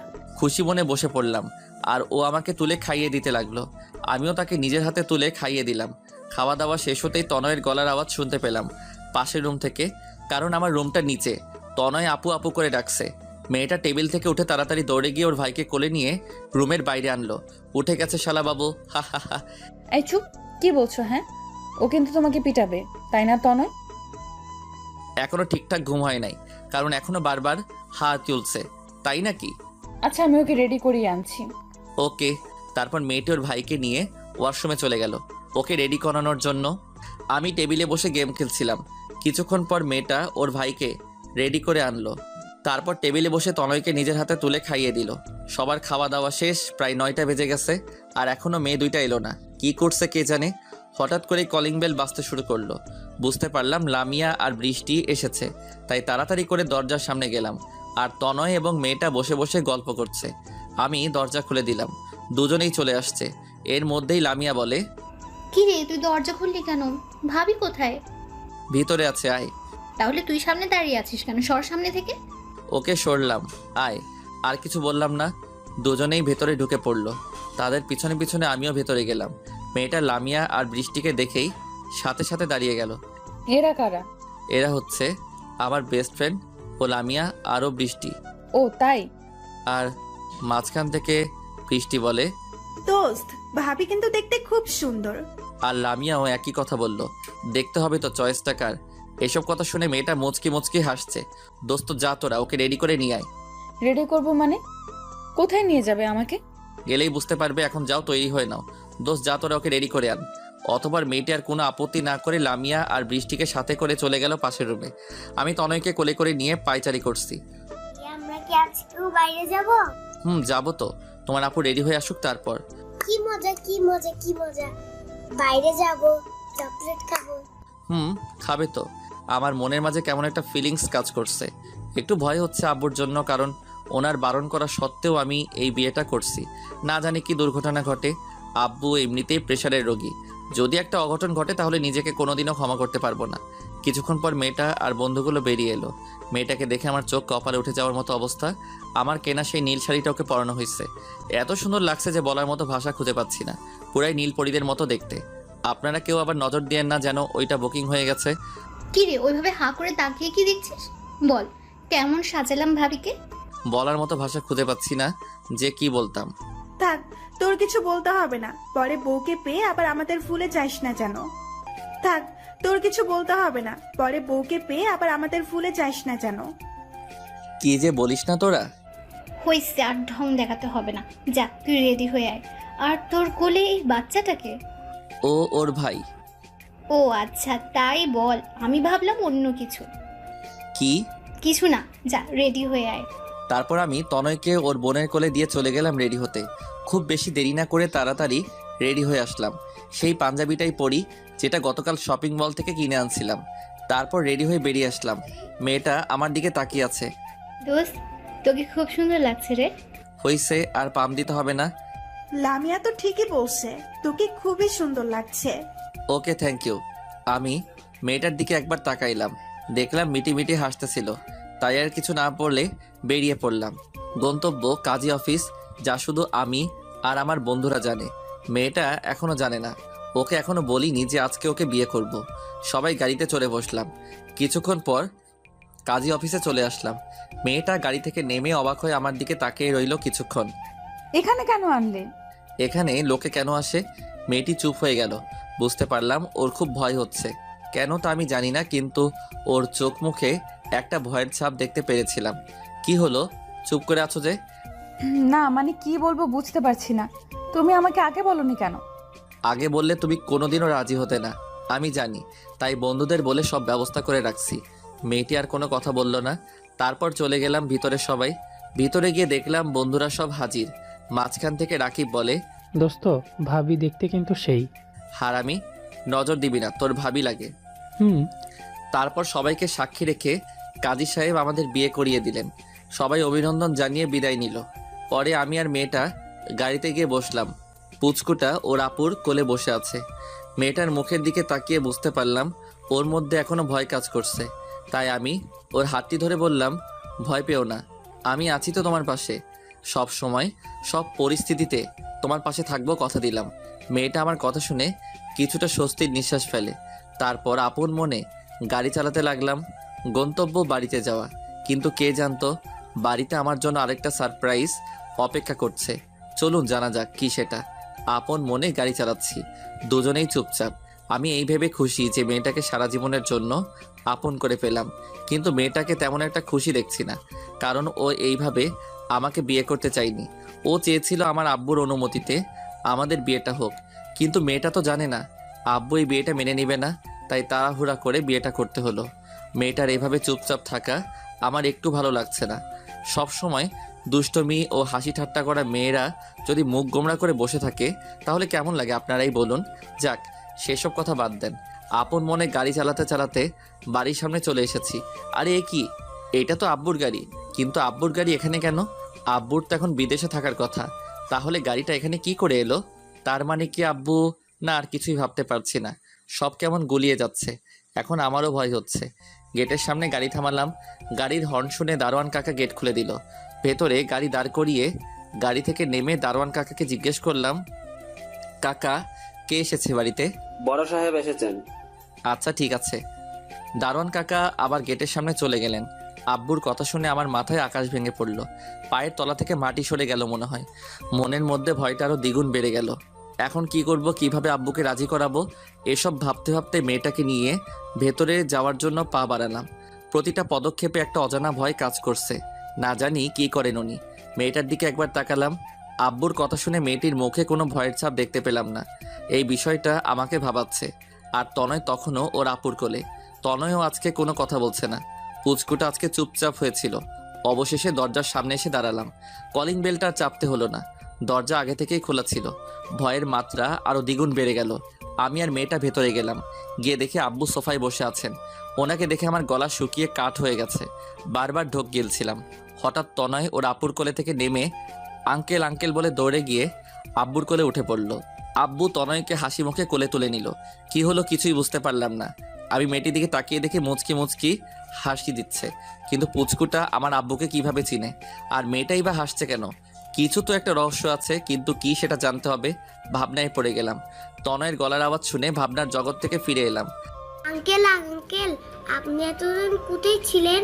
তোমার জন্য চকলেট আনতে গিয়েছিলাম, এই নাও তোমার চকলেট। আব্বু পুচকুটার হাতে চকলেট ধরিয়ে দিল। আর পুচকুটা তো মহা আনন্দে চকলেট খেতে শুরু করলো। আব্বু তাকে সোফায় বসিয়ে দিল। তারপর আব্বু আমার সামনে আসলেন। রাগী লুক নিয়ে তাকিয়ে আছেন আমার দিকে। আমি ভয়ে মাথা নিচু করে ফেললাম, কিন্তু আব্বু তনয়কে কিভাবে চিনে তা এখনো আমার অজানা রয়ে গেল। কিরে হতচ্ছাড়া, ভয় পাইছিস? না মানে আব্বু সরি, আমাকে মাফ করে দাও। আমি তোমার অনুমতি ছাড়া বিয়েটা করতে চাইনি, কিন্তু আমি এই মেয়েটাকে ভালোবাসি, তাই তোমার পছন্দ করা মেয়েকে মেনে নিতে পারিনি। আরে হতচ্ছাড়া, ওইটা তো এমনি বলেছিলাম। আর এই বিয়েটা তোর না, আমার ইচ্ছাতেই হয়েছে। আব্বুর কথা শুনে আমার মনের মধ্যে থাকা প্রশ্নের পাহাড়টা আরও বেড়ে গেল। আমি আব্বুর দিকে অবাক দৃষ্টিতে তাকিয়ে বললাম, মানে কি বলছো তুমি? তোমার ইচ্ছাতে হয়েছে মানে? মানে হচ্ছে এই সেই মেয়ে যাকে আমি তোর জন্য পছন্দ করেছিলাম, আর ওকে বলেছিলাম তোকে ওর ভালোবাসার ফাঁদে ফেলতে, তারপর বিয়ে করতে। আমি বললে তো আর বিয়ে করতি না, তাই প্ল্যান করে তোদের দুজনেরকে বিয়ে দিয়ে দিলাম। আব্বুর কথাটা শুনে আমার কি রকম রিয়াক্ট করা উচিত তা আমার জানা নেই। আমি মেয়েটির দিকে একবার তাকিয়ে দেখি ও মিটিমিটি হাসছে। আব্বু কি বলছো? কিছুই বুঝতে পারছি না, একটু বুঝিয়ে বলবে? এরপর আব্বু যা বলল তা শুনে আমার পুরো পৃথিবীটা ওলট পালট হয়ে গেল। তোর মনে আছে আজ থেকে 6 মাস আগে আমি ব্যবসার কাজে কুমিল্লা গিয়েছিলাম। সেদিন আমার জীবনের সবচেয়ে খারাপ দিন ছিল। সেদিন প্রায় দুপুর 2টা বাজে গাড়ি চালাচ্ছিলাম। হঠাৎ আমার মাথাটা কেমন ঘুরতে শুরু করলো। আর তুই তো জানিস আমার এমনিতেই প্রেশারের প্রবলেম আছে। তো সেদিন যখন মাথাটা ঘোরাচ্ছিল তখনই আমি গাড়ির উপর থেকে নিয়ন্ত্রণ হারিয়ে ফেলি। তো গাড়িটা মেইন রোড থেকে ঘুরে সোজা ফুটপাতে উঠে পড়ে। সেখানে একজন ভদ্রমহিলা আর একজন ভদ্রলোক হাঁটছিল। নিজের অজান্তেই গাড়িটা ওনাদের উপর দিয়ে চলে যায়। আমি ব্রেক মারলাম। ততক্ষণে ওনারা দুজনেই মৃত্যুবরণ করেছেন। খোঁজ খবর নিয়ে ওনাদের বাড়িতে গেলাম। লাশ দুইটার পাশে দেখি তোর পাশে দাঁড়িয়ে থাকা মেয়েটা কান্নায় ভেঙে পড়ে। সেদিন নিজেকে খুব বড় অপরাধী মনে হয়েছিল রে। আমার জন্য 2টা বাচ্চা ছেলে মেয়ে এতিম হয়ে গেল। এজন্য আমি নিজেকে আজও ক্ষমা করতে পারিনি, আর হয়তো কোনোদিনই পারবো না। আমি মেয়েটার আত্মীয় স্বজনদের সব কিছু খুলে বলি আর বলেছিলাম চাইলে ওনারা এখন আমাকে পুলিশে দিতে পারেন, কিন্তু ওনারা খুবই লোভী প্রকৃতির লোক ছিলেন। ওনারা আমার কাছ থেকে টাকা নিয়ে আমাকে চলে যেতে বললেন। তখন আমার কোনো উপায় ছিল না ওনাদের কথা শোনা ছাড়া। তাই বাধ্য হয়ে ওনারা যা চেয়েছেন তাই করেছি। যাওয়ার আগে ওনাদের একবার বলেছিলাম ছেলে মেয়েদের আমি আমার সাথে করে নিয়ে যাই, ওদের সব ভরণ পোষণের দায়িত্ব আমি নেব। কিন্তু ওনারা সাপ মানা করে দিয়েছেন। তাই আর কিছু না বলে সেখান থেকে চলে গেলাম অফিসে। ঠিক তার কিছুদিন পর আমি কুমিল্লার একটা বাজারে গিয়েছিলাম একটু বাজার করতে।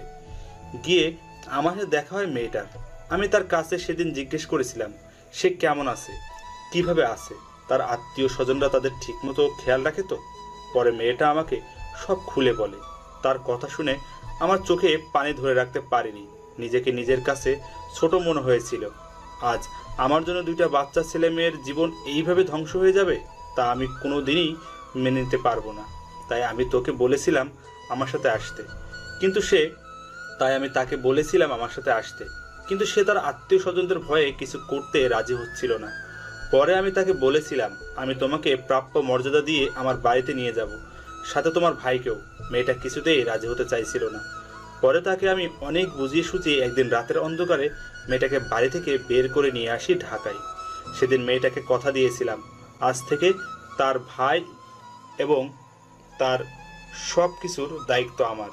আর সেদিনই তার সাথে তোর বিয়ে ঠিক করি। কিন্তু তুই যে বকাটে ছিলি, আমি বললে তুই কিছুতেই বিয়ে করতে রাজি হতিস না। তাই আমি মেয়েটাকে বলি তোকে তার প্রেমের ফাঁদে ফেলতে। আর মেয়েটাও তোকে প্রথম দেখাতেই লাইক করেছিল। তাই সেদিন রাতে ওকে তোর কাছে আমি পাঠিয়েছিলাম, কারণ আমি জানি তুই সেদিন রাতে গাড়ি নিয়ে যেতে ভুলে গেছিলি। আর তুই কোন রাস্তা দিয়ে আসিস তা আমার ভালো করেই জানা আছে। এরপর থেকে কি হয়েছিল তা তো সবই জানিস। আর হ্যাঁ, ওর ভাই সত্যি অসুস্থ ছিল। পরে আমি তাকে আমাদের ফ্যামিলি ডাক্তারের ক্লিনিকে ভর্তি করি। আর তোর ডাক্তার আঙ্কেলও সব কিছু জানতো আগে থেকে। এখন বুঝলি তুই তোর ইচ্ছায় না, তুই আমার ইচ্ছায় বিয়ে করেছিস। আমি থ মেরে দাঁড়িয়ে রইলাম। কি বলবো বুঝতে পারছিলাম না। মেয়েটির দিকে তাকিয়ে দেখি মেয়েটা কাঁদছে। আব্বু, তোমরা সবাই মিলে আমার সাথে এত বড় একটা গেম খেললে? খেললাম তো কি হয়েছে? তুই মেয়েটাকে ভালোবাসিস, আর এখন ও তোর বউ, ওর দিকে সবসময় খেয়াল রাখবি, ওর যাতে একটু কষ্ট না হয়। আমার আর কিছু বলার নেই। তোর কিছু বলতে হবে না, যা বৌমাকে নিয়ে ভিতরে যা। আচ্ছা। এর মধ্যে মেয়েটা কাঁদতে কাঁদতে আব্বুকে জড়িয়ে ধরলো। আরে আরে, এ কি করছো? কাঁদছো কেন? কান্না থামাও। নতুন বউর চোখে জল একদম মানায় না। মেয়েটি আরো জোরে কান্না করতে লাগলো। আব্বু তার চোখের পানি মুছে দিলেন আর বললেন, আর কোনোদিনও তোমাকে কাঁদতে হবে না। আমার জন্য তোমার জীবন থেকে অনেক কিছু হারিয়ে গেছে। পারলে আমাকে ক্ষমা করে দিও মা। এ কি করছেন আপনি? আমি তো আপনার কাছে আজীবন ঋণী হয়ে থাকবো, কারণ আমার মা বাবা বেঁচে থাকলেও হয়তো এতটা করতে পারতো না যতটা আপনি আমাদের 2 ভাই বোনের জন্য করেছেন। আজ হয়তো আমার মা বাবা আমাদের 2 ভাই বোনকে দেখে খুব খুশি যে আমরা একটা নতুন বাবা পেয়েছি, যিনি খুবই ভালো মানুষ আর মহান একজন ব্যক্তি। হয়েছে মা, থাক, আর বলতে হবে না। এখন বলো তো, এই পাজিটা কি তোমাকে কষ্ট দিছে? আমার দিকে ইশারা দিয়ে বললেন, আমিও আজকে খুব খুশি। কেন জানি না মনের মধ্যে খুশির ঝড় বয়ে গেল। বাবা, আপনার ছেলে আমাকে অনেক জ্বালাইছে। কি সত্যি? আচ্ছা দাঁড়াও, এ হতচ্ছাড়া, এদিকে আই। আমার দিকে তাকিয়ে ডাক দিলেন। আমি সামনে গেলাম। মনের মধ্যে খুশিতে ডিস্কো ড্যান্স দিতেছি। জি আব্বু, বলো। এক্ষুনি বৌমার কাছে ক্ষমা চা বলছি। কি করলাম আবার? ক্ষমা চাইবো কেন? তুই বৌমাকে কষ্ট দিয়েছিস, তার জন্য ক্ষমা চা। অবশেষে বাধ্য হয়ে তার কাছে সরি বলতে হলো। দেখতে দেখতে রাত হয়ে গেল। আব্বু আমাদের দুজনের জন্য একটা রুম আলাদাভাবে সাজালো, আর তনয়কে নিয়ে উনি ওনার সাথে নিচের রুমে গেলেন। অবশেষে বাসর ঘরে ঢুকে পড়লাম। বাসর ঘরে ঢুকেই আমার চোখ কপালে উঠে গেল। মেয়েটা এখন আবার কালো বোরকা পরিধান করে খাটের উপর বসে আছে। কি ব্যাপার, হঠাৎ বোরকা পড়লা যে? নামাজ পড়তে হবে তাই। যাও গিয়ে রেডি হয়ে আসো, দুজনে একসাথে নামাজ পড়বো। আমি আর কোনো আপত্তি না করে ওযু সেরে আসলাম। তারপর দুজনে নামাজ পড়লাম। নামাজ শেষে দুজনেই বিছানায় বসে আছি। কি হলো, কথা বলছো না কেন? কি আর বলবো, তোমার মতো একটা হ্যাবলা মার্কা ছেলেকে বিয়ে করে আমার কপাল পুড়লো। আমি তো অবাক। মানে কি? মানে তুমি আমাকে একটুও ভালোবাসো না, আদরও করো না, তাই। ও তাই বুঝি। তা আমার বোরকাওয়ালিকে একটু দেখি, তারপর আদর করব। দেখে নাও। আমি আস্তে করে হাত বাড়িয়ে তার মুখের কাপড় তুলে দিলাম। মনে হলো স্বর্গের কোনো পরী আমার সামনে বসে আছে। নিজেকে সামলাতে পারছি না। ওর গালে হাত দিতেই বলে উঠলো, এই কি করছো? একদম দুষ্টুমি করবে না। দুষ্টুমি না, একটু ভালোবাসবো। তারপর আমি ওর বুকের উপর শুয়ে পড়লাম। Light off. পরে তাদের ভিতরে যেটা হয়েছে সেটা জানতে চাইলে বিয়া কইরা ফেলান।